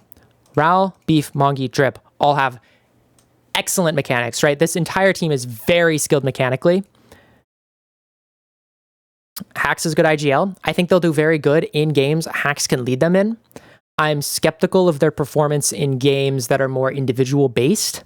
I don't know how much preparation they're going to do. I mean, I'm just going to say that. I'm not going to repeat that for every team. I have no idea how much preparation any team is going to do except my own. Even then, I don't really know. So, like, again, I don't know. Is it even worth looking at all the teams? Yeah, I'll look at all the teams once. Very high potential. One experienced player. Yeah. Orange Fighters. Eric, Fruit. The thing with Fruit, anytime I watch Fruit, it's like, he's not a very, like, serious player, you know? I feel like he plays for fun, which is, like, commendable. He's, like, if you did, like, a standardized test and he did try on it, I feel like Fruit would just have to be, like, one of the best, if not the best, like, players individually. But I don't know how much he's able to take that skill and give it, like, transfer it to his team. And so Skycrab is, like, one of the best RSG players. But, like, what is even Skycrab's experience in ranked?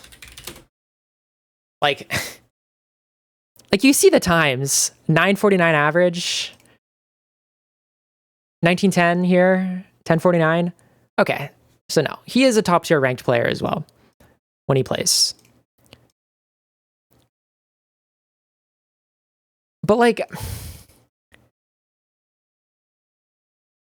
I don't know. I feel like Skycrab is like a top tier speed runner. And that's the thing. Event, like, the skill, like the mechanical skills and the micro and stuff are very applicable, like cross applicable. Yeah, I did really good at NRI. But then a lot of the sort of the mental game and like playing in an event is like, and playing even just like games, like a competitive game is different than speedrunning, right? It's just different. And ranked counts as this. Ranked is not a speed run, right? It is a game. It's a competitive game. I wish I had a better term for it, but like, it's the incentive. You're not trying to beat yourself. You're trying to beat another person. And I think Skycrab is excellent at speedrunning. I have no clue how that's going to transfer for him into an event. I'm very excited to see, because obviously he has very good mechanics, and I think he has the potential to be one of the best newcomers in this event, but I don't know. We'll see. Pound Cake is like a decent, just event player with experience, though. Again, tied with Fruitberries. And so this team, Eric as well, with some prior experience. I guess, yeah, 3 prior experienced players on this team. Aquacord, also very high level speedrunner in ranked and RSG. And I guess both these players, I feel like, I mean, a Skycrab especially, but I feel like Aquacord is also more RSG pilled. So it's kind of an interesting dynamic on this team. I feel like with the RSG players and Fruit, this is another very high variance team. I wouldn't be surprised to see them in first. I wouldn't be surprised to see them in last. But that also applies to every other team. So take that for what it's worth. This team has some of the best players and the worst players. So Tiger, I feel like Tiger is a player that I think of that is just going to be really good in this event. Enwalk is a player that I could see him in top 5. I can see him in bottom 5. I mean, again, that applies to everyone. But like, I have no clue how Josh is going to do. I have never seen him play any other game. I feel like Josh, it's just like, okay, all these people are speedrunners. And so if like people in this event know how to prepare, right? And so if people prepare, like, it doesn't matter what their prior experience is, you know? Like, I've never played an event, but I'm going to be very confident going into it because I'm preparing and I have that experience from speedrunning. And so based on what I think of the player now, that could totally change. Like if I didn't prepare, I would say I'd probably be a middle of the pack player, right? I have some I've played mini games and stuff in the past. I mean, who hasn't, I guess, but and I've like watched events casually, so I have some idea of events. So, but otherwise, I'm not that good at adapting into like learning something quickly, like in an event. So like, I don't think I'd do that well. But if I can learn it before the event, that all changes. And so I think of Josh as someone similar to me in that regard, where it's just like, I think if he just goes into the event kind of like with a little prep, he's not going to do super good, but he has a lot of potential. Again, that applies to everyone. So I don't really know. Infume and Kyle, both really good players though. So this is a very strong team with sort of, honestly, no clear top frag. Is that fair to say? Like, who's better?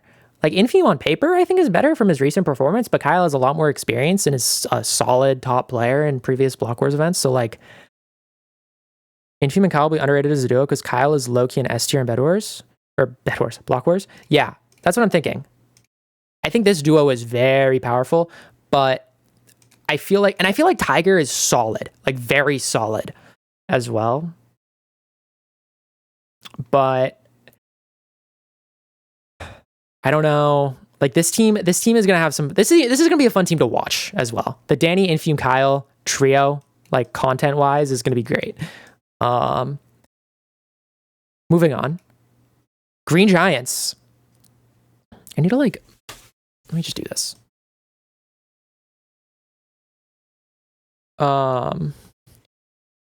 Green Giants is interesting.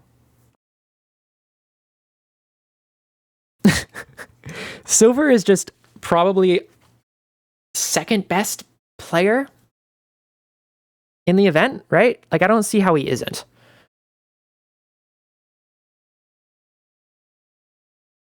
He's gonna prepare, right? Like, he's going to. That's just a given with him, I think. And so I have to, and I think Silver with these 4 players is insane. Like, that's the thing with this team. I'm not super confident in Infume's or Kyle's ability to IGL.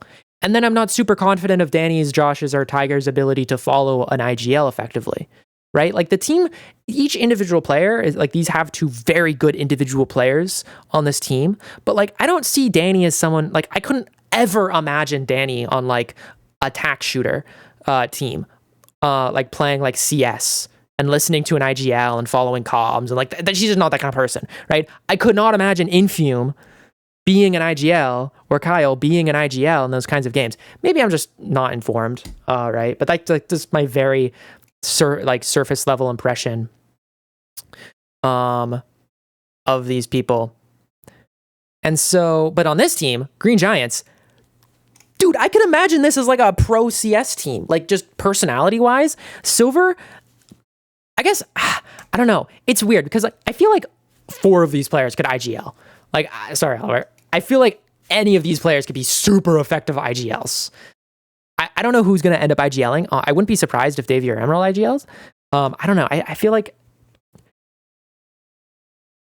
Silver just having played in Brawl in Block Wars with Feinberg means he's not going to IGL. I don't know. Silver,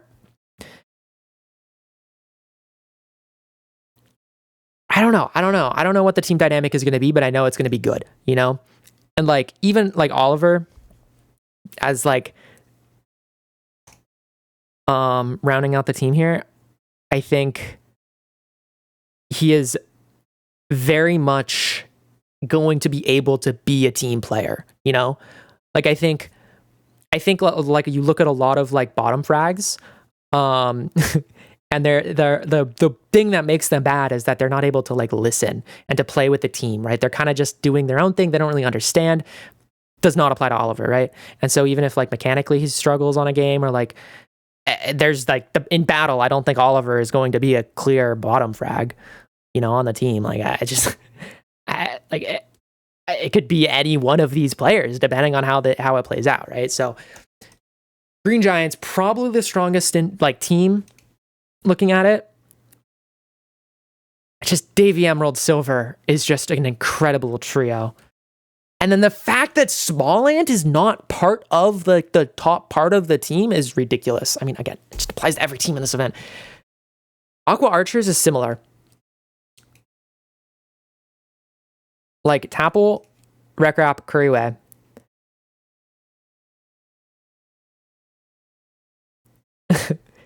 Like, I don't even know. Like, again, okay. Like, I don't know who IGLs on this team. I don't know who IGLs, right? Like, I guess probably Tapple? But I don't know. The dynamics on this team are interesting. Was any other event than Block Wars the experience if this team would Kermite IGL?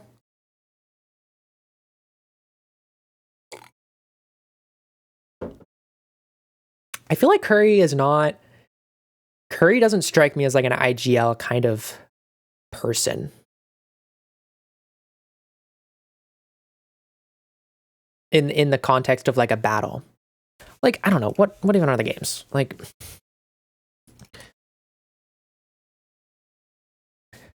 what does it matter for? I'm just thinking of battle. It matters a lot for battle, it matters a lot for extraction, it matters a lot for order up. But like team play doesn't really matter for Tomb Titans. It doesn't really matter for Blitz Hunt. It doesn't really matter for Party. It doesn't really matter for Trailblazers, and it doesn't really matter for Spleef.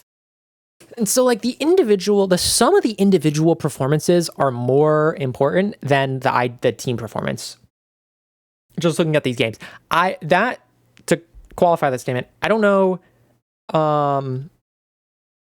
what the point spread is. So if the point spread in these games is much larger than the point spread in these games, which I suspect they may be, then IGLing is more important. And then IGLing still can help quite a bit in a game like Trailblazers, you know, telling people, you know, what course to do, or Spleef giving people advice, or even Tomb Titans. There's a lot of possibility for coordination.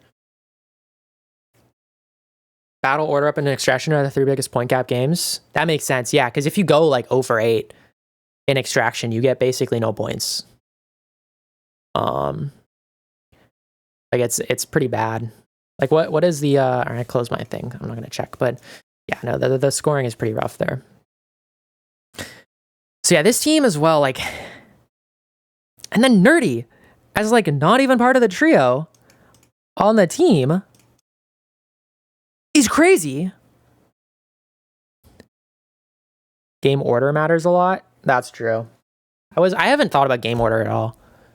I haven't really thought, again, haven't really thought about the event super holistically yet. I've just been thinking about the individual games. Because like it feels like you can't really control game order that much, but I guess you probably can. I don't know.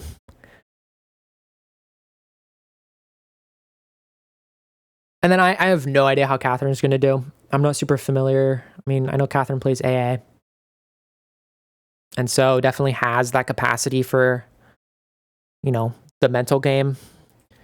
Just like everyone else in this event.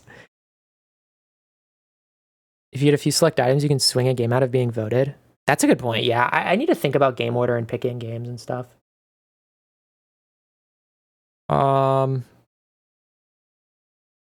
Yeah. But yeah, this event, or this team is going to be very interesting. Curryway Nerdy are going to have sort of, I mean, honestly, like all these players, I feel like are going to have pretty good chemistry and just be able to collaborate well. Yeah, Catherine is definitely a sleeper player, I think. Just like the ability, like AA players, like being good at AA is an indicator that you have a very high mental capacity. You know, like you need to think about a lot, you know, and to be a good AA player. So it's definitely like having this AA player on the team. Exactly, Rubley. SSG is for dummies, AA is for smarties. Blue Bandits. No idea how Automat's gonna do. Starting it off, no clue. I have no clue what his experience is. I have no clue. Like his playstyle in speedrunning is very interesting. I feel like I'm leaning towards Automat being an extremely good player.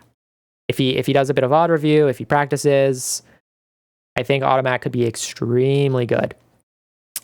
I talked about Rip FC Josh a bit before, but like just being a like top, like being a 3-digit, being a like top 200 OSU player, like top 150. We know, like we see what Shimon's done, right? I don't think so, Rubley. I mean, Twitch Rivals stuff from years ago, but other than that, I don't think so. Having that potential. So I don't know if he's going to realize his potential, but there's tons of potential here. Dylan Full and Mime going to have, you know, a bit of that chemistry going on. Mime, I feel like Mime Josh's tier tested PvP before. Okay. Like, yeah, like just ridiculous potential here. I don't think. No, I'm not sleeping on him. I'm not sleeping on him at all. It's just like I don't know. It's gonna be really interesting. He hasn't played in a long time, but with PvP, it's like there's actually I'm not gonna explain it. It's actually okay. I'll explain it very loosely. I know very little, but basically you can like join a Discord server and like a community, and like you can get tier tested. And so like if you start off like as like a tier 6, and then you like PvP someone who's like a tier 6, and if you beat them, you're, you know, tier 6, and if you lose, then you're not a tier 6. Yeah, it's like ranks. And then if like as you progress, like once you're a tier 6, you can play a tier 5, and if you beat them, then you're a tier 5. And then once you're a tier 5, you can play tier 4, etc. And like it gets like tier 3 is like very good. Is my impression. Is like tier 3 is like that's when it starts to be like you're good at PvP, you know? Like you could and like maybe even tier 4 is when that starts. So yeah, very high potential. Mime, I feel like Mime is the glue for this team. No, it's not brick and mortar, but it's these aren't bricks. But no, Mime is definitely like going to, like I feel like Mime's influence on any team is so like I feel like no matter what his individual performance is, I think he's going to be able to boost his team performance so much. That's just like, I feel like his personality, his comms are just like, I think he's gonna have a very good understanding of the game. I feel like he's going to prepare. And seeing what Mime and Feinberg were able to do in House of Nightmares, like that, those moments were like unmatchable.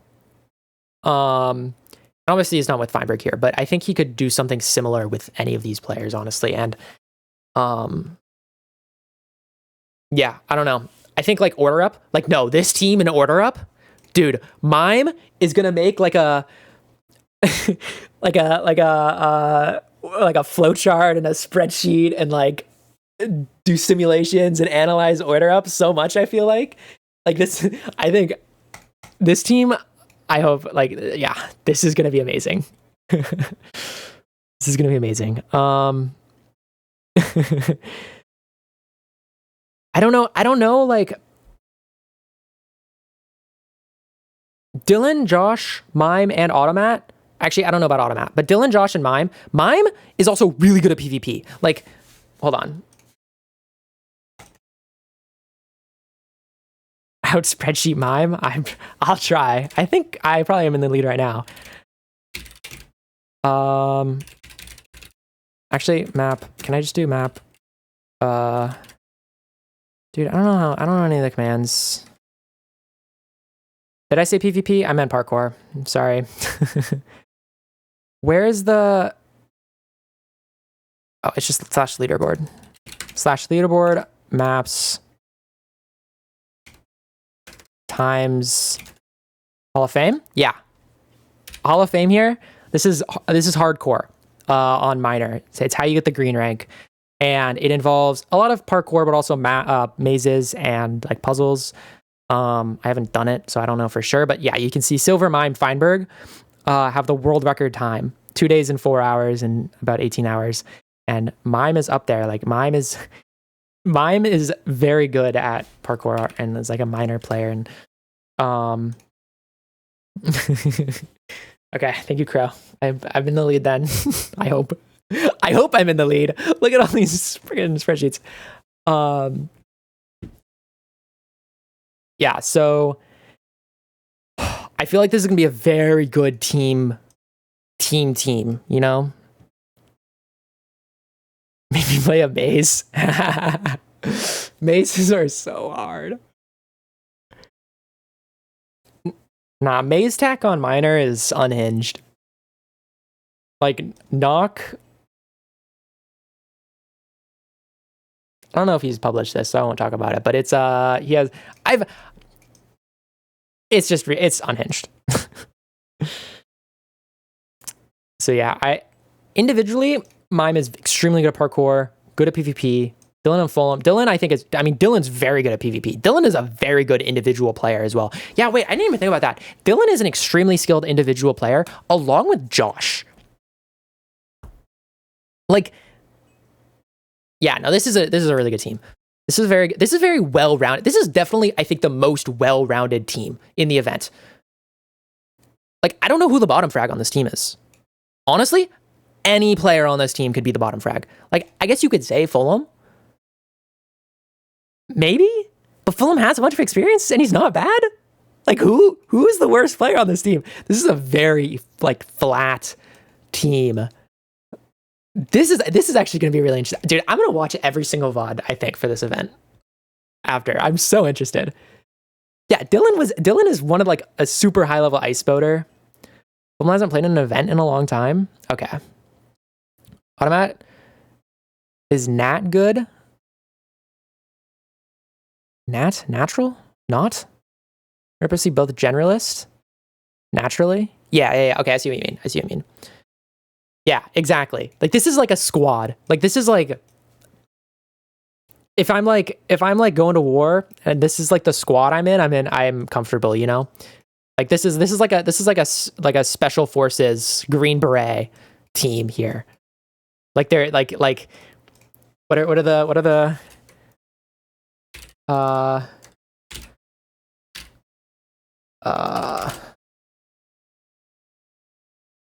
I'm on the army website. Hold on, where's the where's the list? Special forces.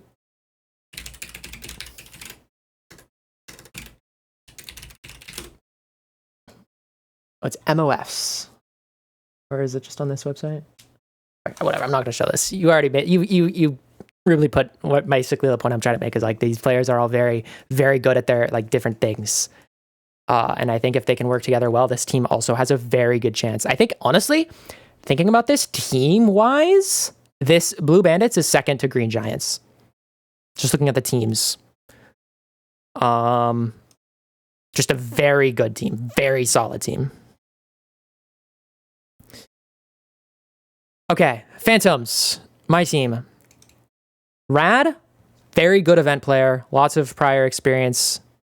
Some prior experience in Block Wars. Relatively recent experience as well. I think Rad is just a very solid player. I am extremely overconfident in myself, I think. Like that is when I like that is like I think I can get first in div. Like I don't even think that's that unrealistic. I think based on what I've seen, like what I've watched Feinberg do when I've been recently VOD reviewing and watching Feinberg, watching players like X-Shatter or FBM, really analyzing their gameplay, there are a lot of shortcomings that I think if I can just fix, right, I can just play, like if the games are as simple and I can just do the things and be like don't, play smarter, not harder, like actually, but also play harder, like play just good. If I can just execute, I legitimately think I genuinely think I have better mechanics than Feinberg. I don't even think that's like, it's like I've said this before. It's a good quote. ECX and R. Like, okay. People, there's this like track and field YouTuber.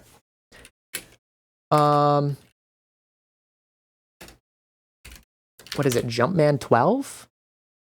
Jumpman, it's like Jumpman something. Jumpman YouTube. Is it just Jumpman? Just Jumpman. Jumpman TF. It's like close enough to 12. And so these videos have been popping up on my recommended. They're actually really interesting. It's like I have nothing to do with track and field. I've never done track and field before, but something this guy said in one of his videos is that track and field speed, like actually I think it's in some of these videos, like I don't know, but like he said in one of these videos, like track and field speed, like if you're good at the 100-meter dash, if you're like running competitively in like the 100-meter, 200-meter, you are so insanely better than like the average person or like even like another athlete. Like you can be a professional football player, either one, or like a professional basketball player, and you're going to get smoked by someone who is actually like a good track and field player or track and field or track competitor. And so it's so different. And I feel that way for speedrunning as well. I think with mechanics, I think if you look at like, what's a good example? Okay, this is a good example. I think if you look at, okay, sorry, Duke, I'm going to be kind of roasting Duke here. Actually, no, Duke has the sort of the track mechanics from bridging. And so he has really good potential. But I think when you look at speedrunning in particular with, like if you watch a player like Dugao play Vineseed, you can tell that it's not like, there's like something missing, there's something missing. He's dragging a little bit, It's like there's another level to it. And like when you watch Feinberg Zero as well, like mechanical players, like heavily mechanical players are I want to say are just at a different level to players who don't highly compete on mechanics. To be fair, this is my PB and enter. Just so stupid. But a player like Loki, again, is a great example of like, it just another level mechanically. Like, you cannot directly compare the skill of Loki and Feinberg, or Loki and Infium, when it comes to mechanics, you know? And I think in events like this, like if I lock in, if I train, I have the potential to just, like, how many players in this event here? Let's watch this portal. Let's watch this portal. Ooh, beautiful, beautiful. This is the fastest portal, by the way. This is the fastest portal. Anything Loki does, anything Dual does, it's slower. This is faster than Max.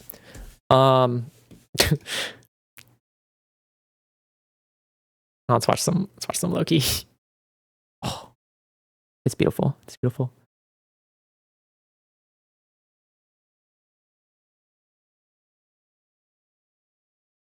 Okay, no, I can't zone out and watch Loki clips. So if we look at the players, here, let me look at the tier list. Feinberg, Silver, Infium, even Hacks, even Fruit. I'll stop at Rad. None of these players have like obviously Hacks has good mechanics. Obviously Silver has good mechanics, but it's not mechanics that, like, there's not a base level of fundamental mechanics skill that is actually competitive with someone who has grinded SSG. I stopped at Rad because Rad is an extremely skilled SSG player, but I don't know how recent it is. Like here.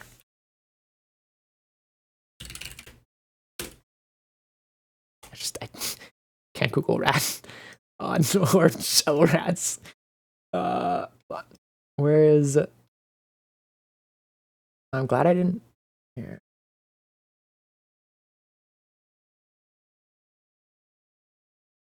Like, where is? Okay,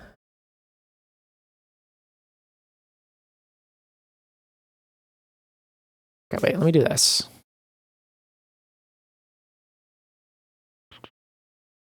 Just look at speedrun.com. I don't even know if Rad submitted the Dolphin Seed World record for.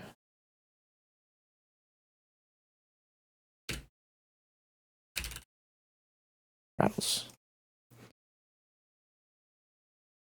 112. RSG 116. It's still Gravel Seed PB. Let me show obsolete here.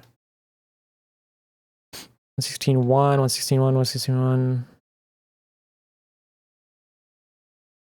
NT. Okay. This is Dolphin Seed. This is 4 years ago.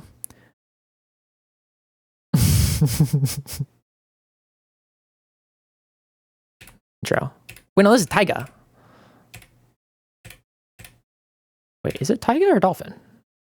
No, this is Taiga. Okay, whatever. Taiga's is just better. So Rad is like, at the time, Rad had just like next level mechanics. Rad was probably, for a bit, probably, no, just Rad was the world record holder and was the best SSG player for a very long time. Like all of Dolphin Seed and a lot of Taiga. And then Mag pulled up to the scene and the rest is history. But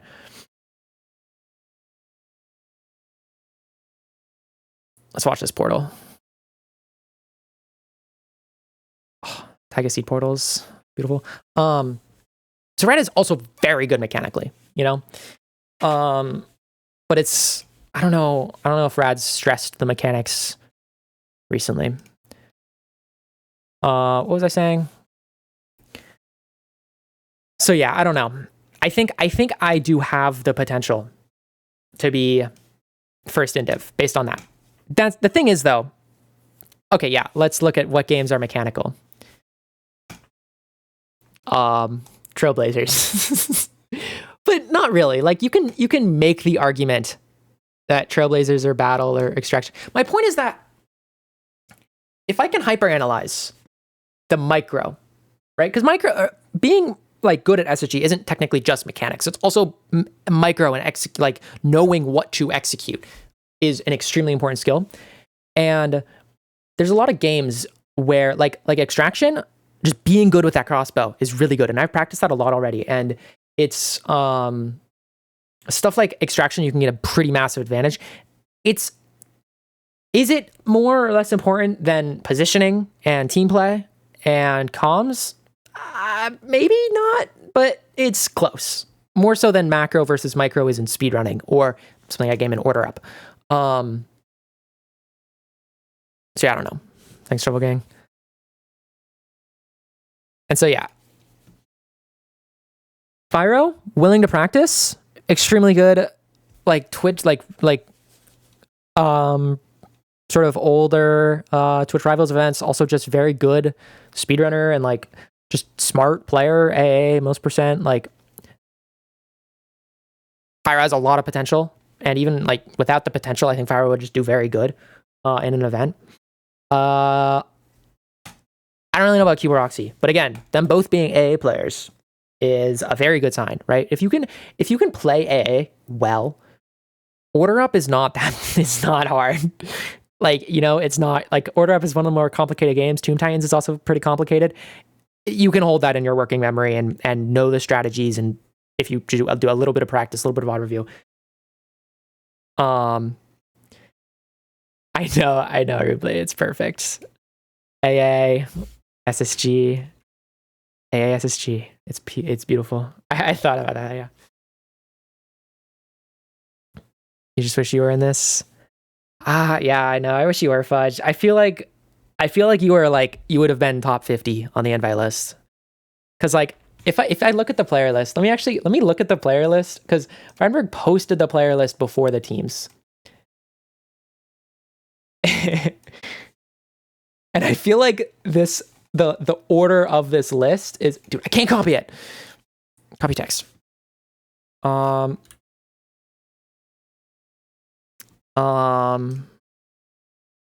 I feel like the order of this list he posted in Discord, I hope this is not too bad to leak. I feel like this is just the invite order, because it starts off and it's just like HBG. Like, what's the first non-HBG invite? Hacks Monkey Ral. Immediately goes Hacks Monkey Ral. Aquacore Beef Salad Eric. Bloons, Automat, Drip, Sky Crab. So you get a bunch of top ranked players, bunch of top ranked RSG players, and then Oxy, Queen Cac, Josh, Tiger, AA players, and then me. I don't know why. Like, I feel like the next few players on this list would have just been other like AA players. I totally snuck in, and like I guess I won't say who, but like there are missing people in the HPG list that you would expect got invited that couldn't play. Like I'm just like, I snuck in here so closely, and yeah, I feel bad because like, yeah, so many people could have gotten in here. I feel like I don't know, like I just like Feinberg switched to Firefox, and yeah, it's Snakesy Pingu, and you're top 60, you're top 50, I think. Like Feinberg switched to Firefox and he asked a random question, and I like instantly linked an article on how to fix it, and that's how I got my Feinberg VIP. Like, I don't know, he just like knows, like recently knows me, I guess, like from that one interaction. Like that was the second most recent interaction I had with him, I think. And then it was out of nowhere DM, hey, you want to play a Block Wars? Like the most exciting DM I think I might have ever got. Like, no, it's just yeah, that's the thing. Like, let me go on the stupid Block Wars subreddit. Like, okay.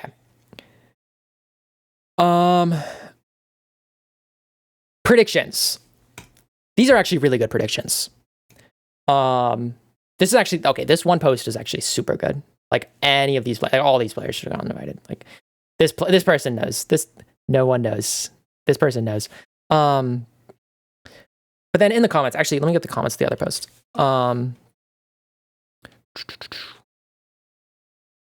No Greninja. At least they got downvoted. Oh, drama, whatever. But like,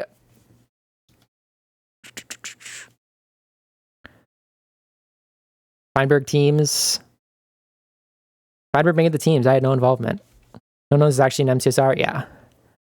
Okay, these team predictions. No, these are all really good.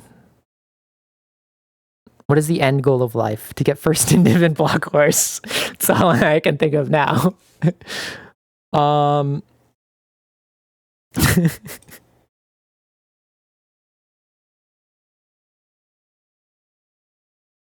Renix aware. Okay. Here's the main post where people are stupid. All the MCSR tryhards. Feinberg didn't invite no mic people. I asked about, so like that's why Loki isn't in, which is like reasonable. Let me zoom in. And so Feinberg actually replied to this post, but this is just like kind of stupid because these people are just not MCSR. This is, I won't comment on this comment, but yeah. Cub fan. Or actually, okay, people are less stupid than I thought. Oh, 5. No, that would have been awesome. Wait. Who would that be? No, who would that be? As Ankle Boys, yeah, Twitter is probably what I'm remembering. I feel like Ankle Boy and Kenan have talked in not English. I mean, Kenan's done mic streams. And Anko's, I think, actually done mic streams. Okay, you get Loki, EDCR. Someone said the EDCR has been doing mic streams. Crimson does mic. Quave is spread on Twitter.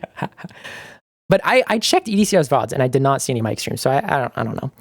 But yeah, Loki is like the head on the no mic team. I'm assuming EDCR is no mic. Crimson has mic.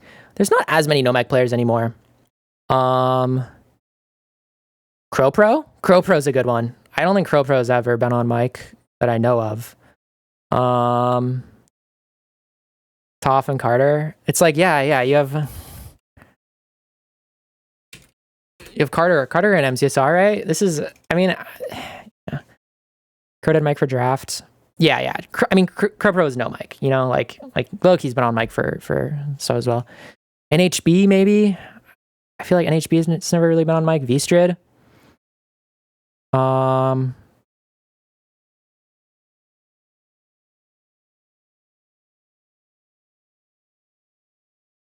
This player. V-Strid does mic sometimes. Yeah, I don't know. There's not as many like real, like true no mic players anymore. Let me check my let's click away from that. Let me check my Twitch follow list.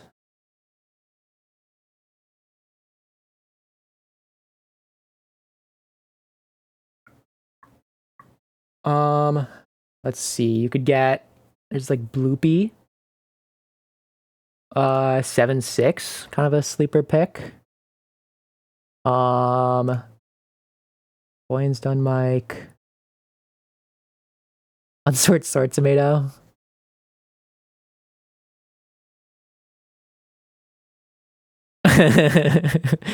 Whenever you can, and I quote, be bothered to plug it in. That's funny. Dolphin and Onabi, maybe? They're like not pure no mic, but close enough. Shimon's done mic. Contra. Yeah, there's not that many no mic players anymore. Interesting.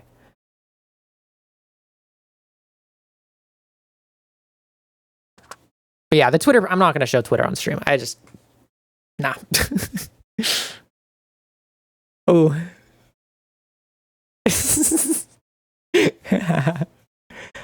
Loki, Dolphin, Hanabi. Likesir would be a good one. Thurman with Dolphin and Hanabi. Actually, wait, yeah. Loki, Dolphin, Hanabi, Likesir, and who's the fifth? No, my Twitter feed is fine. Here, I'll show my Twitter feed. I won't insta show the Twitter feed. But I have a good Twitter feed. Wait, this is funny. Dugal one is not Duke's Twitter account. What's my... It's like scroll slowly. I just like a while ago, I followed a bunch of people. Like I just went to like who to follow and just like followed a bunch of people. I'm not going to follow anyone more. This is hype.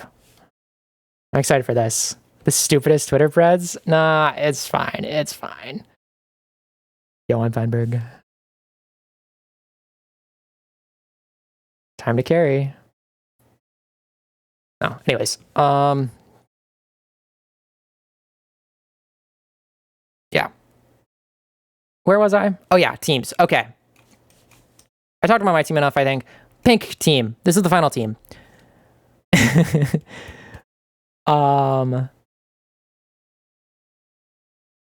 Obviously Feinberg. Feinberg is like the centerpiece of his team. Dugile and Balloons, I think, are very similar players. Both newcomers to events. Both extraordinarily mechanical. Like, Balloons, okay, remember what I said about like track and field, like sort of applying to mechanics? Balloons is like,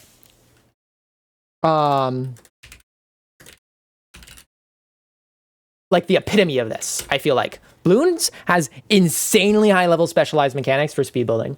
And I don't know how that applies to an event. A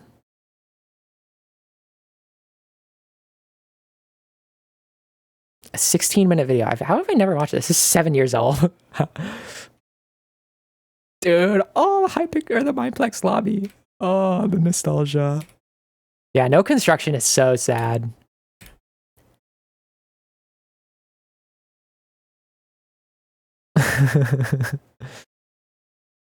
Whoops. Like, this is 7 years old. Okay, wait, no, I want to show a more recent clip. Because, okay, I mean...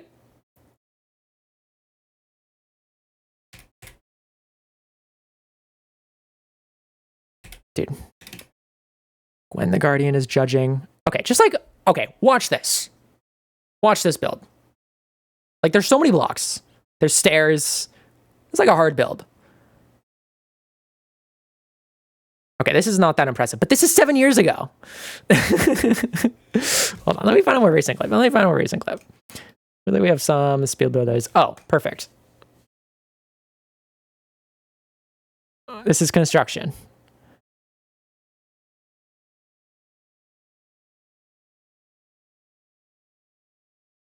Like, Bloons would wipe the floor with Feinberg in construction. Like, it wouldn't be close. It wouldn't even be close. Like to an extent that is, like, I feel like people, like, you're hearing this and you're skeptical. It's like asking who, like, it's like asking who's a better zero cycler, Feinberg or Loki. Like, it's just not a question.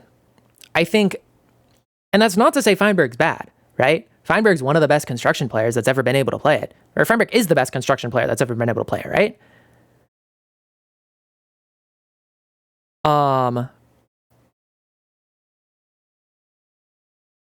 Yeah, they're very simple. They're 5x5, right? Like, Bloons would get like sub 1 on all of them.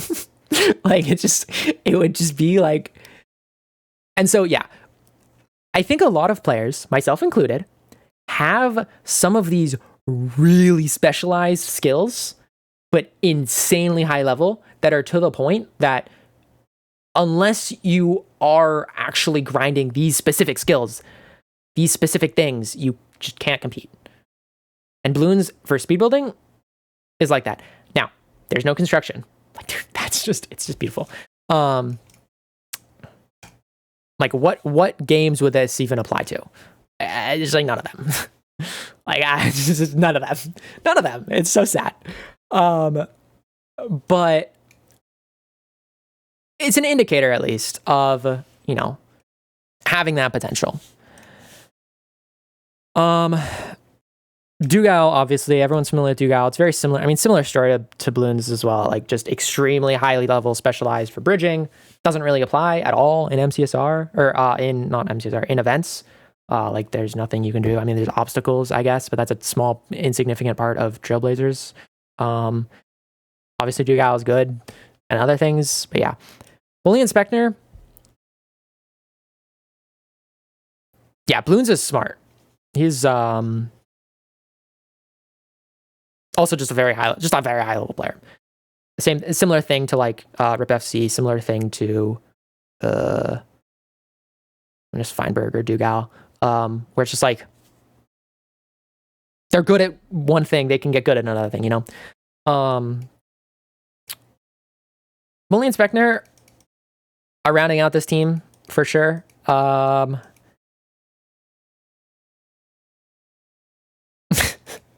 don't really have any more comments on them, I guess.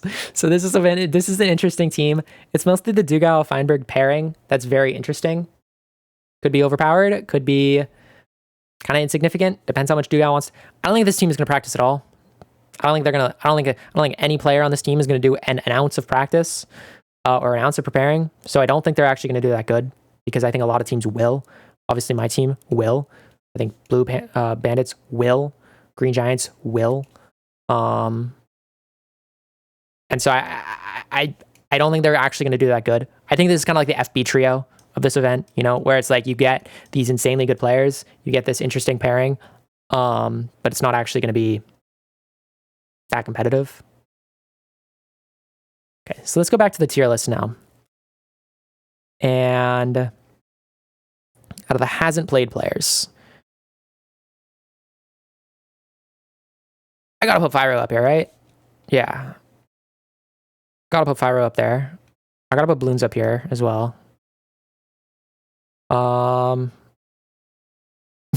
Danny boy. Gotta put Dylan. I gotta put Dylan up here for sure. I gotta put. This is very loosely ordered, by the way. This is not. This is very. This is not a super rigid ordering, just kind of vibes.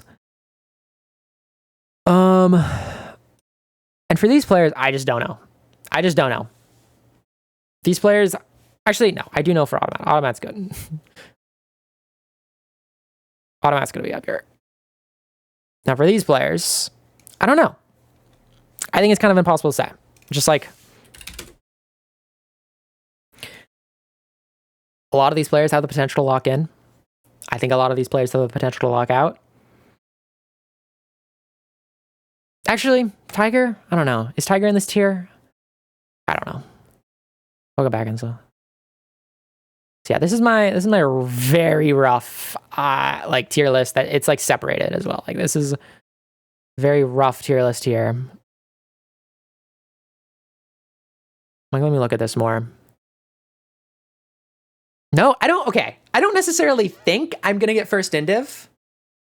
I think I can, and I think I should try. I don't necessarily think I will. No, but like event. Okay, no, people who play in events, like, no one prepares for events that much. No, it's the backflip. It's the backflip. Yeah, like Feinberg is one of the best event players, right? He doesn't prepare for events. Dude, I was watching Toph, a bunch of Toph VODs, because he is consistently a very good event player in Origins.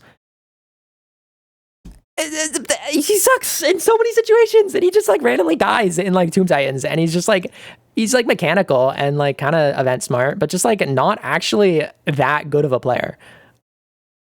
Compare like, okay, I don't want to like, I don't actually know that much about Toph. I haven't watched that much. This is like a small sample size of a game that he's not good in. Like Tomb Titans is what I'm mostly thinking of. I haven't really reviewed his VODs in most of the other games. But my impression of even Kel, even including Kel here, who is actually really good in every game, the skill level Kel is at in events is like, compared to ranked, is like maybe top 150. Like, the amount of skill Kel has in events is the amount of skill you would need in ranked to be around top 150. And no one tries that hard on events. And so I think if I just really, really, really try hard, I can get first native. They're not comparable. You're right. But at the same time, it's like the reason, yeah, but I don't know how much people are actually going to try hard. Like, the only players I know for sure are going to super try hard are Silver. It's just Silver. I don't think any other player is going to actually do that much practice or review. I mean, Silver and me. It's just like Feinberg makes a lot of, I mean, okay, yeah, Nerdy as well. Yeah, Nerdy is going to VOD review with, what's his team actually? Probably Nerdy and Curryway will do some practice. Maybe Nerdy and Recrap. I hope Curryway and Nerdy do prep streams. Hax wants to prepare as well. Okay. But okay, here's another thing. Let me pull up my document again. I went through every single game update video and every single event update video and wrote down every single change to everything, because that is the only way I'm going to get actual accurate info about the games and about the mechanics. There's not, like, the wiki is not that accurate. I probably should update the wiki after the event, like, with what I've learned, you know? And so maybe a little bit. Maybe a little bit. It's good to break up from back.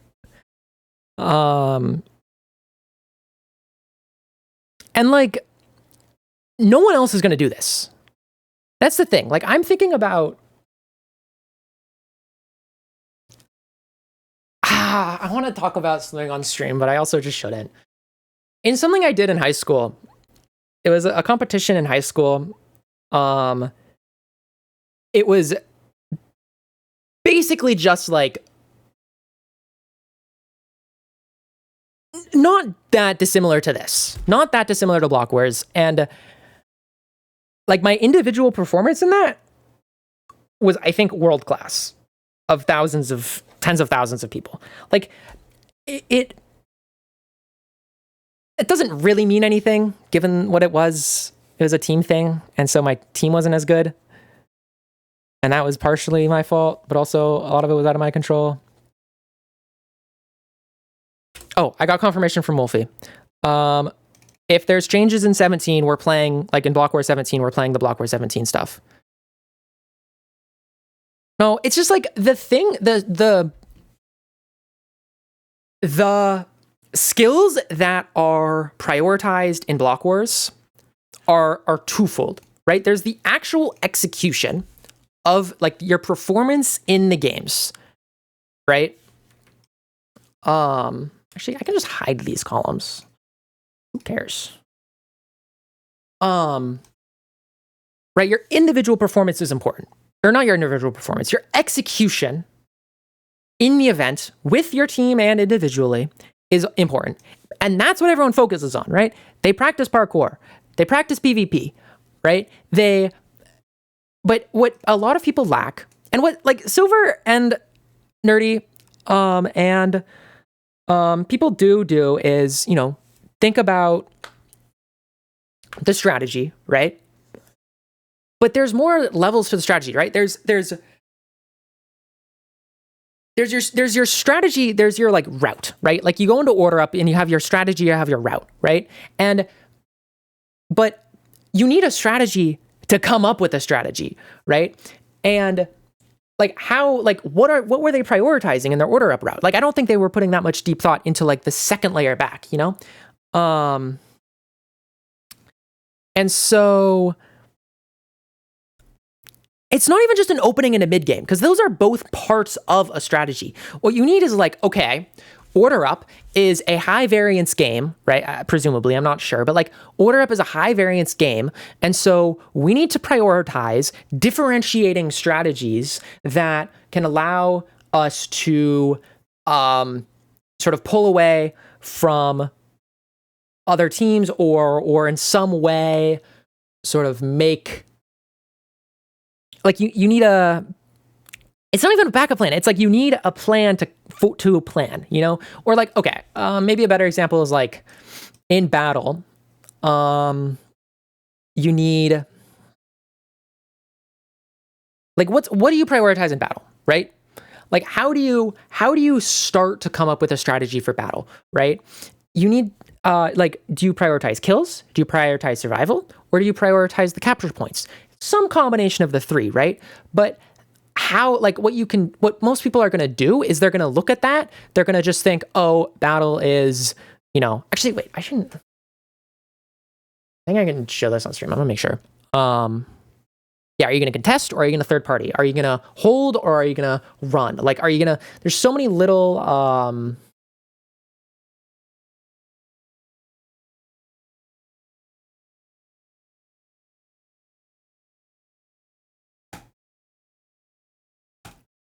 here we go.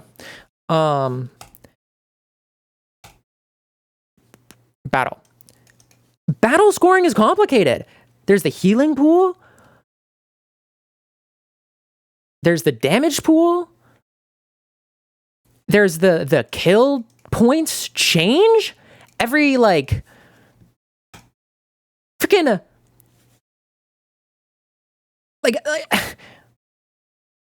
this is weird.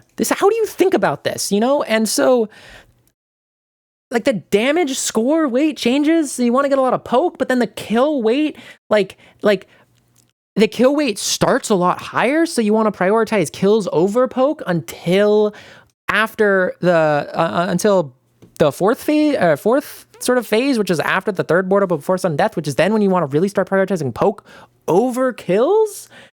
But then it all gets sort of confounded by the 150 winning bonus, which is a lot, and especially later in the game. Do you actually care at all about damage or kills? Because if you can just play strategically, like without doing that at all, poke gives healing. I don't know. I haven't looked into battle kits enough. They're complicated, and I'm confused about battle a lot, so I'm not 100% sure. And so it's just like, what do you prioritize, right?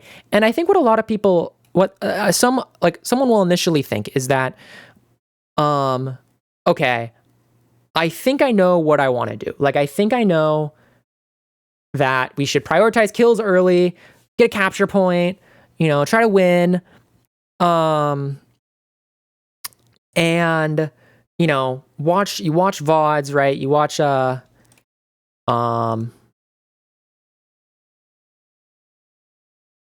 don't want to leak my notes. I have like no notes on battle. You watch, I did not write down all the VODs. I watched way more VODs than this.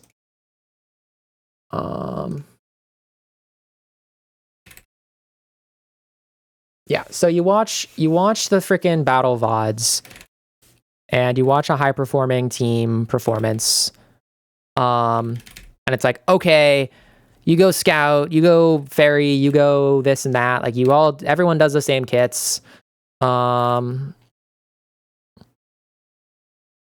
Gives the other team healing points. That's a good point. Yeah. Well, so the damage pool that's a good point. The damage pool is more than the healing pool.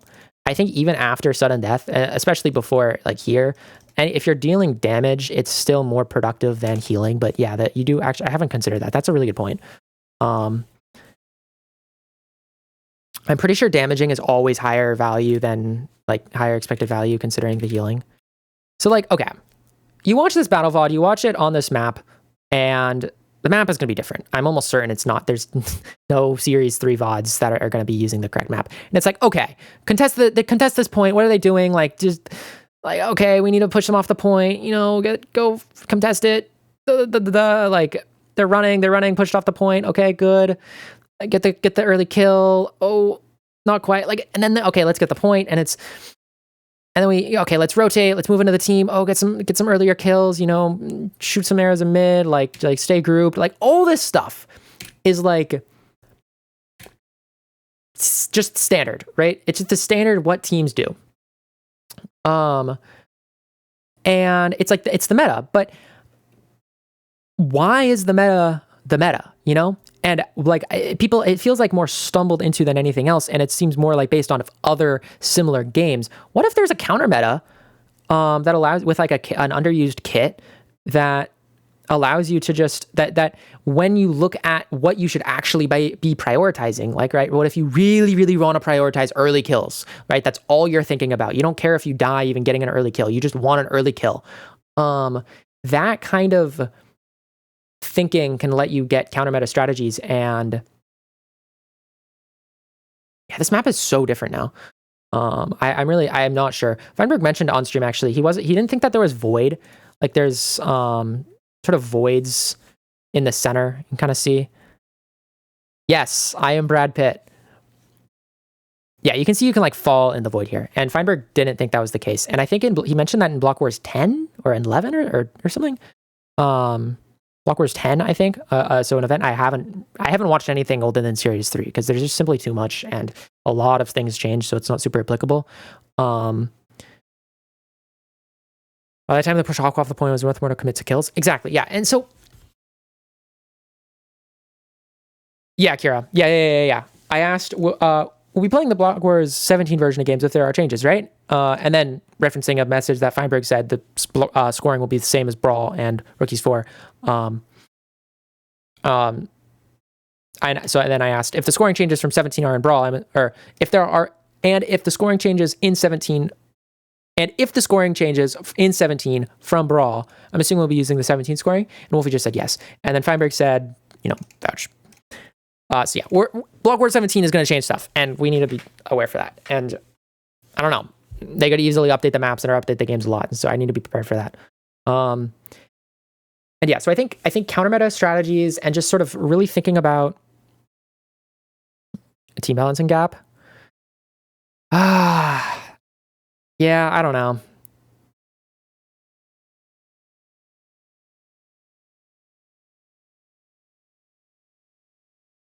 I feel like no team in this event has maybe Green Giants. No other team is like good at events. I don't think Cerebly. I don't want to. I'm not a good IGL.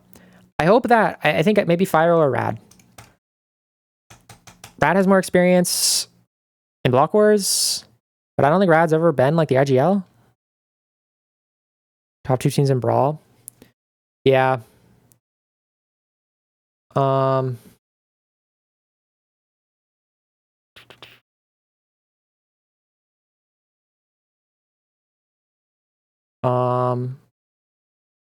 Yeah.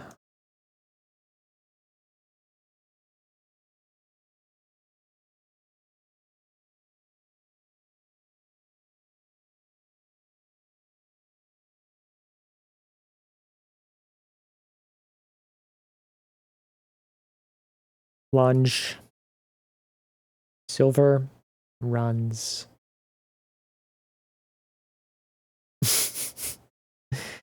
Bolt tracker. I don't even know.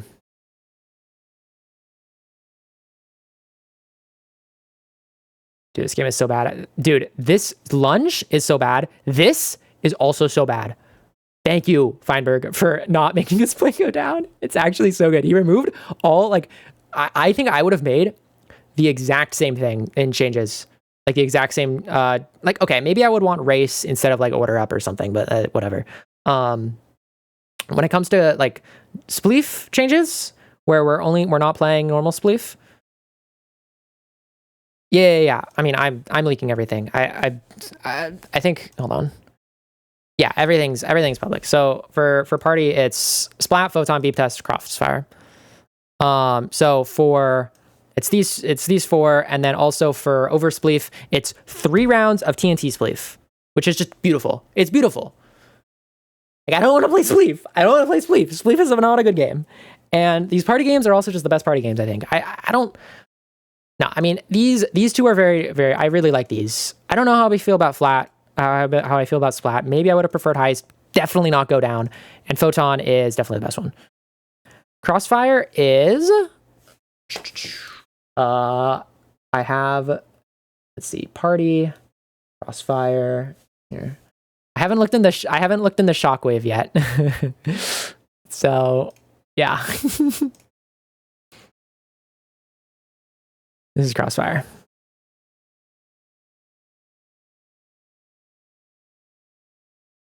And then I made a spreadsheet.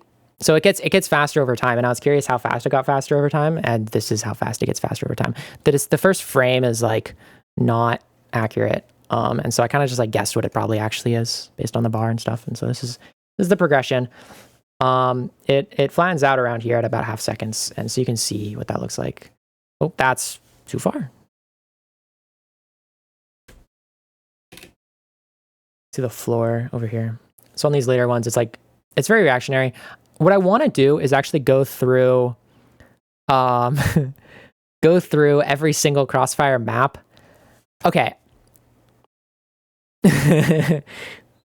Yeah. I want to go through every Crossfire map. I don't know, because like, okay, on Cytuxian, they have a similar game where it's different colors, and a lot of the and a lot of games like this that are similar to this are exactly, Kira. A lot of games have massive dead zones that if you're standing in, you're actually just screwed.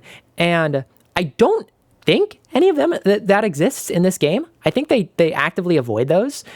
But what I want to do, like, how hard would it be to use some Python libraries and vibe coding to make a program to watch a VOD and just map everything. Just the 1 for red sand, 0 for normal sand. And then, like, what if there's just a block that's normal sand the whole time? Like, I'm pretty sure there isn't. But you don't even need that. Like, what if you could stand on the corner of 4? Like, what if this corner, like that corner has been, I could have been standing still for like 6 times. Rotation. Maybe they randomize the rotation. I don't know.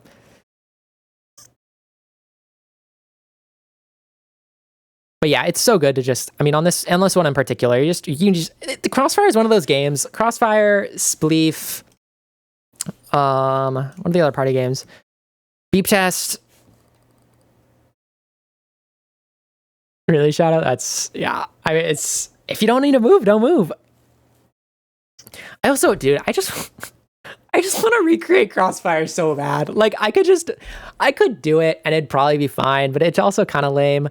It would take me like an hour to make a pretty realistic Crossfire practice map. It would just be making the patterns, which would be the most annoying thing, but like I could just make fake patterns. And like, I'm not going to do that, I don't think. But there's so many examples of that where I just want to like, dude, I just want to recreate all the Beep Test levels and all the Trailblazers levels. Like, it would just be so good. It would just be so good. No, I'm not going to do that. The thing is, I want to do good. And like, I need to compete on a level playing field, right? And so it won't, if I'm not competing on a level playing field, then doing good doesn't mean anything. So I'm going to be very explicit with like what I am doing. Mid corners. Okay, thank you. Wait. Mid corners. Yeah, mid corners. That, yeah. Oh, yeah, you got those corners as well? Corners? No, you're actually so right. McDonald's. Weinberg activated. No, you're actually really right. Mid corners.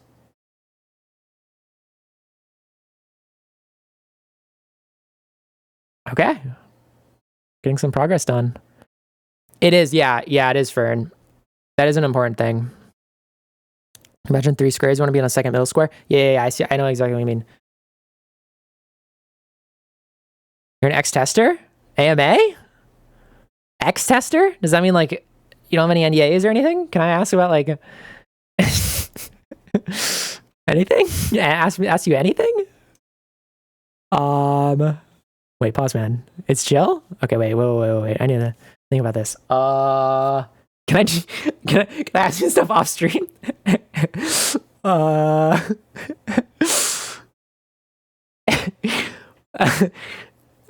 there any holes in the Blitzhunt map I can jump out of?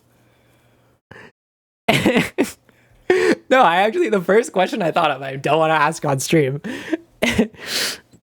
What games have you played, Ideal?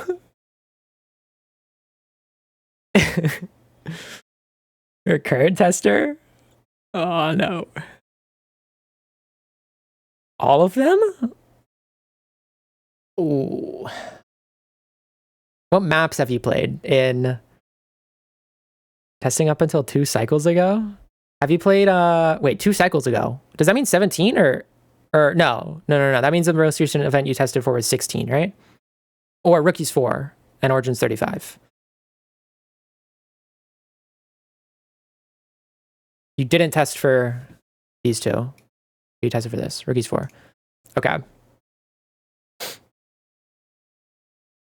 Testing up until, so you probably played.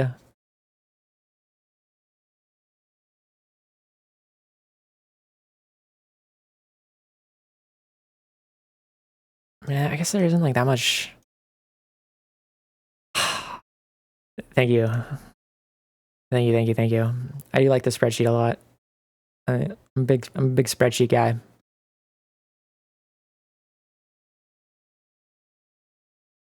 Honestly, like I can't think of anything I can ask or I want to ask. Like there's a couple of things I want to ask about a couple particular games but they're kind of leading and I don't want to say it on stream without thinking more about it.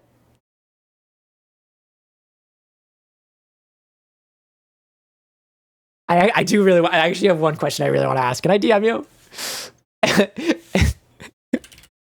Can I DM you? It's like one question. Okay, thank you. Wait. Thank you.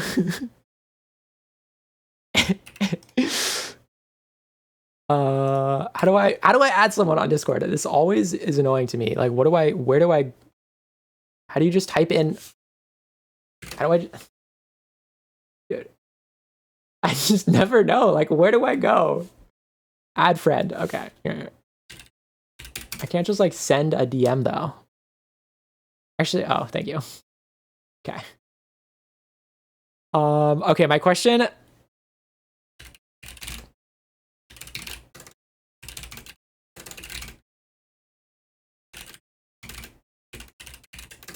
I DM'd you.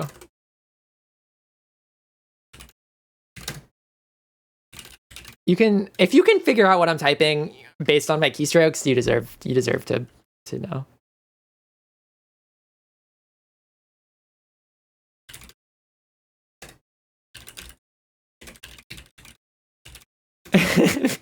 It's just totally asking. Like, wait, what? Wait, what? I did not expect that. What? Oh, wait. Thank you. That is...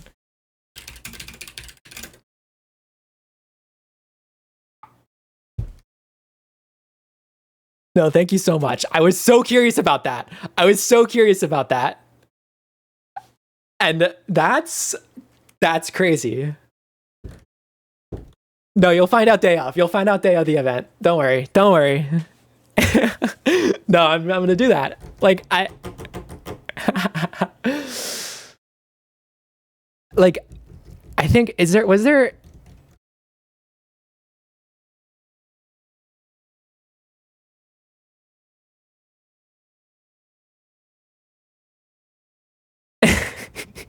You'll find out in 30 days. You'll find out in 30 days. I'm trying to think if there's anything else I want to ask or anything I can just ask on stream. Okay, actually, this is a good one I can ask on stream. This is gonna be a DQ? What? Is it a DQ? Actually, yeah, probably this is not good to do. Wait, don't tell me anything more.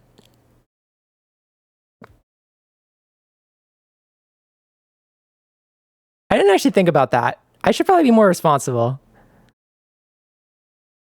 I can, whatever. If Feinberg or Wolfie sees this, just tell me what I should do. I mean, this info could just be public and then it wouldn't be an advantage. Okay, I'll ask this on stream. BLOCKWARS testing managers, if you're watching.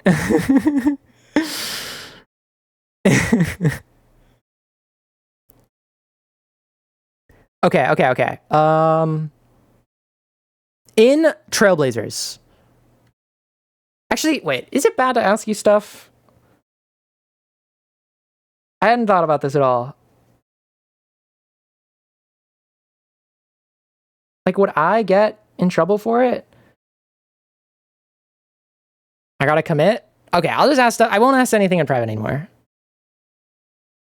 You don't see why not? I see why not. Because if you have testers tell you everything, then it's like, like if you have testers just give you all the advice, it's like testers can't play in events, can they? It's kind of the same thing. Okay. Sorry. I'll ask this on stream though. I will ask this on stream because if I'm asking on stream, then like what advantage is it? You know, in Trailblazers, and yeah, just Trailblazers. Actually, no, party as well for beep test. There's like parkour levels, but like there's checkpoints, right? And in beep test, there's like different levels. When you're testing, like I'm assuming you test multiple times for each event. In between, like, are the order of the checkpoints always the same when you're testing? Like when you're testing for BLOCKWARS 16 or Rookies 4, are you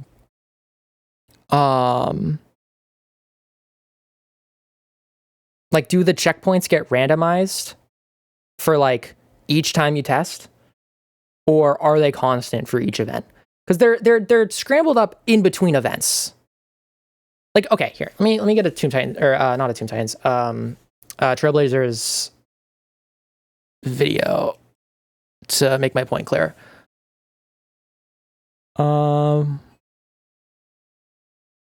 Feinberg, perfect. So like in Trailblazers,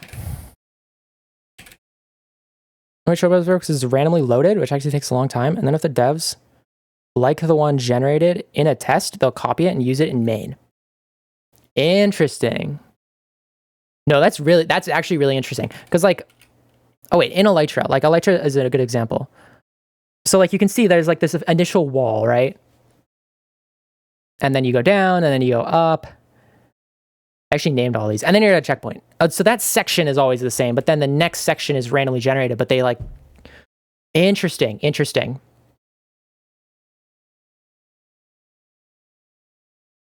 Okay, before I ask you any more things, thank you a lot for offering to help.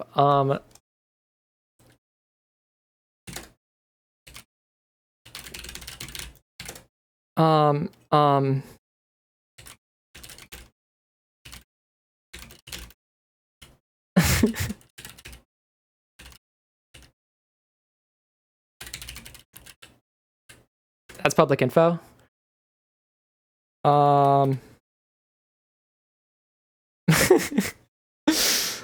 I just like, yeah. I didn't, public, how? Is something like Wolfie said in the middle of a random stream? Or like the dev said in chat?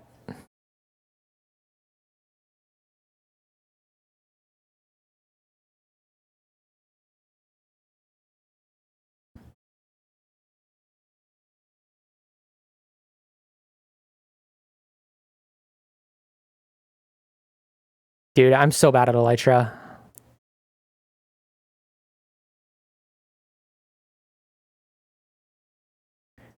I mean, event to event, like this is BLOCKWARS Brawl, right? It's like the checkpoints are the same. Like they reuse checkpoints. They add some new checkpoints, like here. Let's look at my,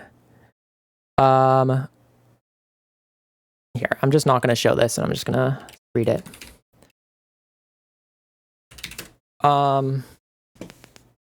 Who pinged me? Bombus.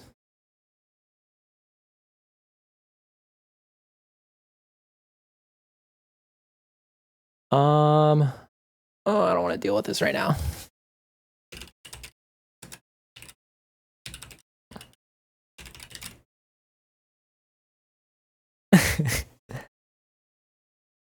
There'll be any new trouble.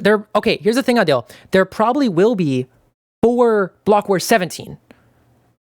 Right? Because 17 happens before Feinberg BLOCKWARS. And we're basically playing 17, I think.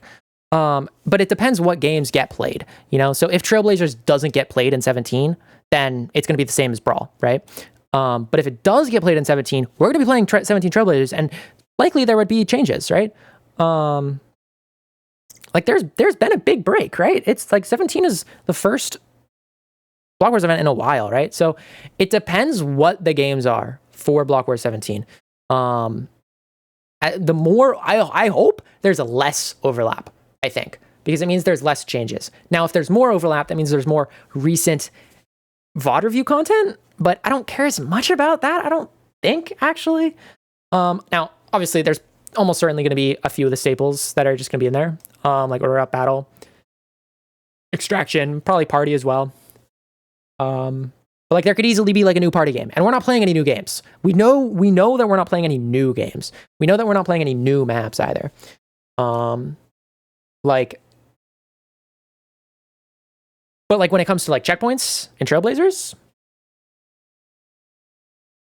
who knows? And so like, yeah, Battle is on Frostbite. Extraction is on Hanami Temple. Hanami. It's on the Cherry Blossom map. I guess Order Up could be on a different map, I suppose. That's definitely a possibility. Tomb Titans could see massive changes as well. Like basically a different map. I doubt that will happen, but it could in theory. Blitz Hunt could have like all new rooms, realistically. I don't think that's even that unrealistic. I mean, yeah, Trailblazers could have could be completely overhauled, right? Because Trailblazers is kind of a flawed game. Because when you look at the scoring here, Trailblazers points values. Do I want to show this? This is kind of a good thing to show, but it's also a very nice looking spreadsheet, so I kind of want to show it. But also, it's kind of bad to show and talk about because of I asked in the Discord, so we'll see. I won't ask you anything privately anymore, but I appreciate the help. Okay. Oh, okay. I'm gonna resist. I'm not gonna show the spreadsheet. I hate that I'm not showing the spreadsheet. I really want to show it, but I'll show it after the event. Maybe I'll show it during the event. Can you see it? Sure.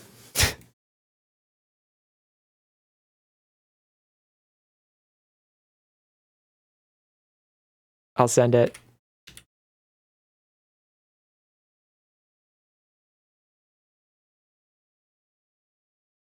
I'm not even going to DM it in the group chat. I'm DMing it straight to you. I don't trust Rubly. Here's the spreadsheet. Okay. The spreadsheet is basically scoring in Trailblazers.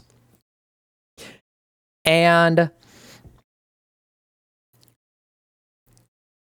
the scoring in Trailblazers basically means you shouldn't ever do there. Okay, I guess I should back up. In Trailblazers, there are two different kinds of courses. Actually, there's just like the intro to the event. Here's how you're right. Freaking Feinberg's tabbed out for the beginning of this. Okay, so there's two different kinds of courses. There's the red courses and the blue courses. The red courses are completion type, and so it doesn't matter how fast you complete them. And then the blue kinds are time trials, and it does matter how fast you complete them. And you can see here, there's a little, you get bonuses for placing top 3 overall, or top 3 in the course, right? And so you get bonus points for that. And it's basically not worth it to do time trials unless you're confident you can get top 3. And even then, it's like you don't really get that many points unless you're top 1. It's like really not worth your time to do time trials. And because of that, it's like no one should play this. It's just like some people do for fun.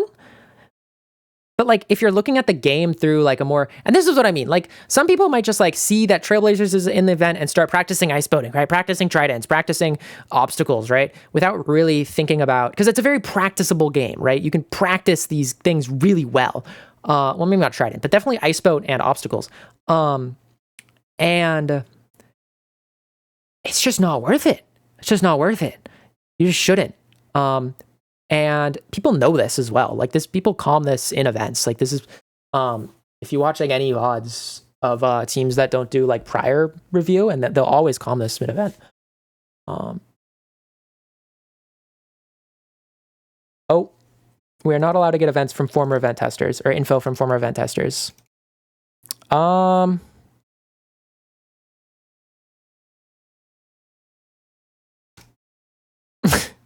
Let me think about what I should do.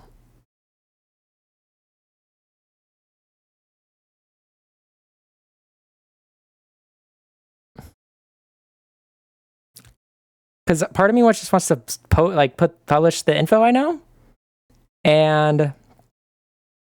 but also that could be damaging.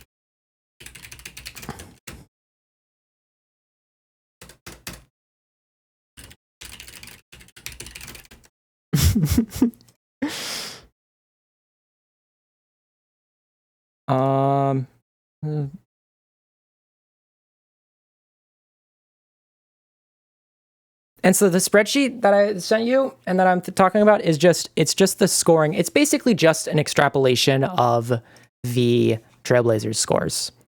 It's not actually any like real analysis on my own, but like these are the Trailblazer scores, and it's complicated. Like you kind of have to do a bunch of analysis to like figure out what the actual value of each thing is. And so that's what I made the spreadsheet for, is just to like simplify all of this.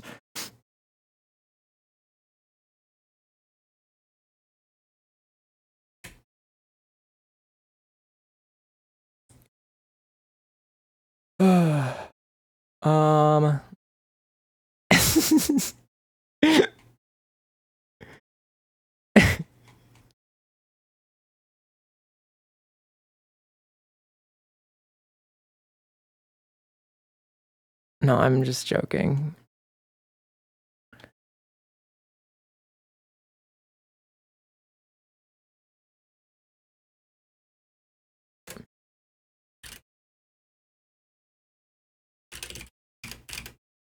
No. Wolfie said it. I am not allowed to get info from former event testers. So, no. I'm fairly certain it's like, I'm not gonna get in trouble or anything. So it's on me. It's not on you. But I'm not gonna ask you for any more info.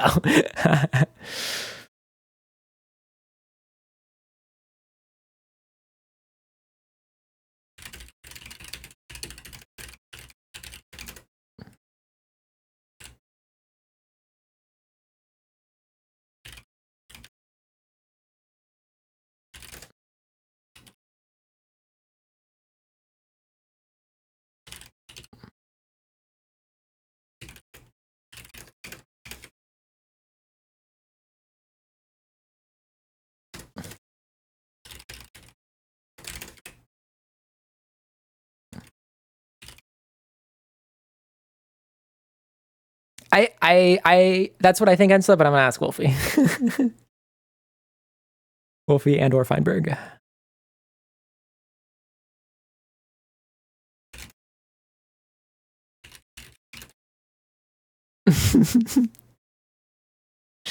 Whoops.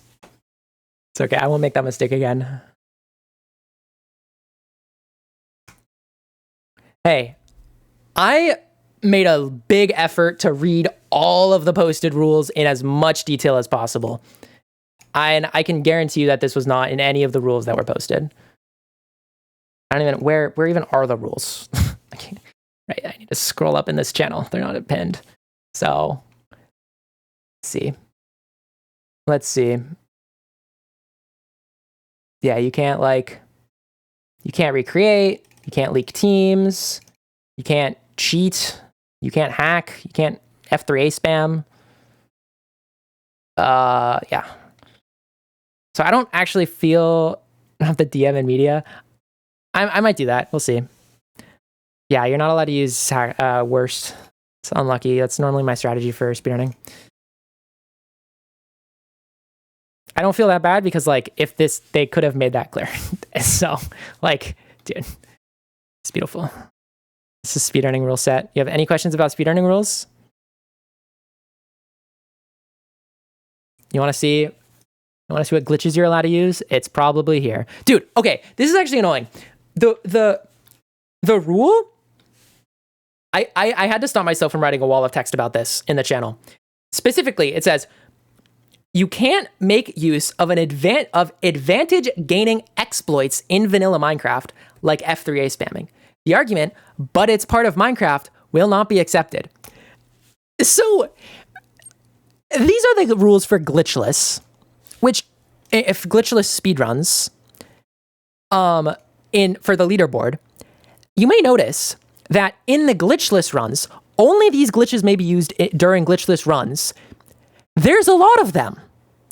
Fast looting, altered fast looting, forced fast perch by hiding behind leaves, broken dragon predicate abuse, projectile dodging from spawning inside of a player hitbox, planar fog abuse, double beacon power, abusing XP seed reset upon death, bed warp. It goes down BC. It goes A, B, C, D, E, F, G, Z, A, A, B, A, B, A, Z, B, A, B, B, B, C. And then there's another massive list of glitches that are explicitly allowed or explicitly disallowed in glitchless. And so, what is an advantage gaining exploit in vanilla Minecraft? Am I really not allowed to see underwater or lava using third person? Actually, I think that's patched in the version we're playing. Or am I really not allowed to do intentional cursor manipulation? Like, this is probably something that's allowed on the leaderboard and wouldn't be allowed in an event. So, like, X-surfing. X-surfing is absolutely an exploit, but it's also just like a mechanic. And it depends how you use it. If I find some setup for some parkour that relies on X-surfing for something, I don't know what it would do. I don't really understand X-surfing very well. I seriously, I think I wrote like 4 paragraphs in the Discord box before I sent it, and I didn't send it before I deleted it because it wasn't really relevant. Like, what is he gonna do about it? Like, there's just like nothing to do, and so I just have to use my better judgment, which is bad because I don't have great judgment, obviously. No uneasy alliance in the Nether and Block Wars. So yeah. Eat skip through the portal in Doom Titans. Wait, it doesn't even do anything because the portal leaves you. Boat break is banned. Like, yeah, there's so much great view and yeah. Okay. I am gonna go.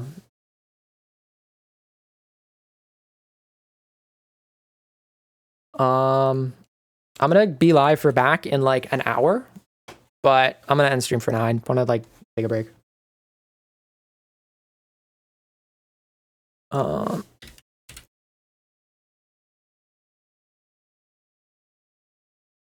so we're talking about Block Wars. Perfect.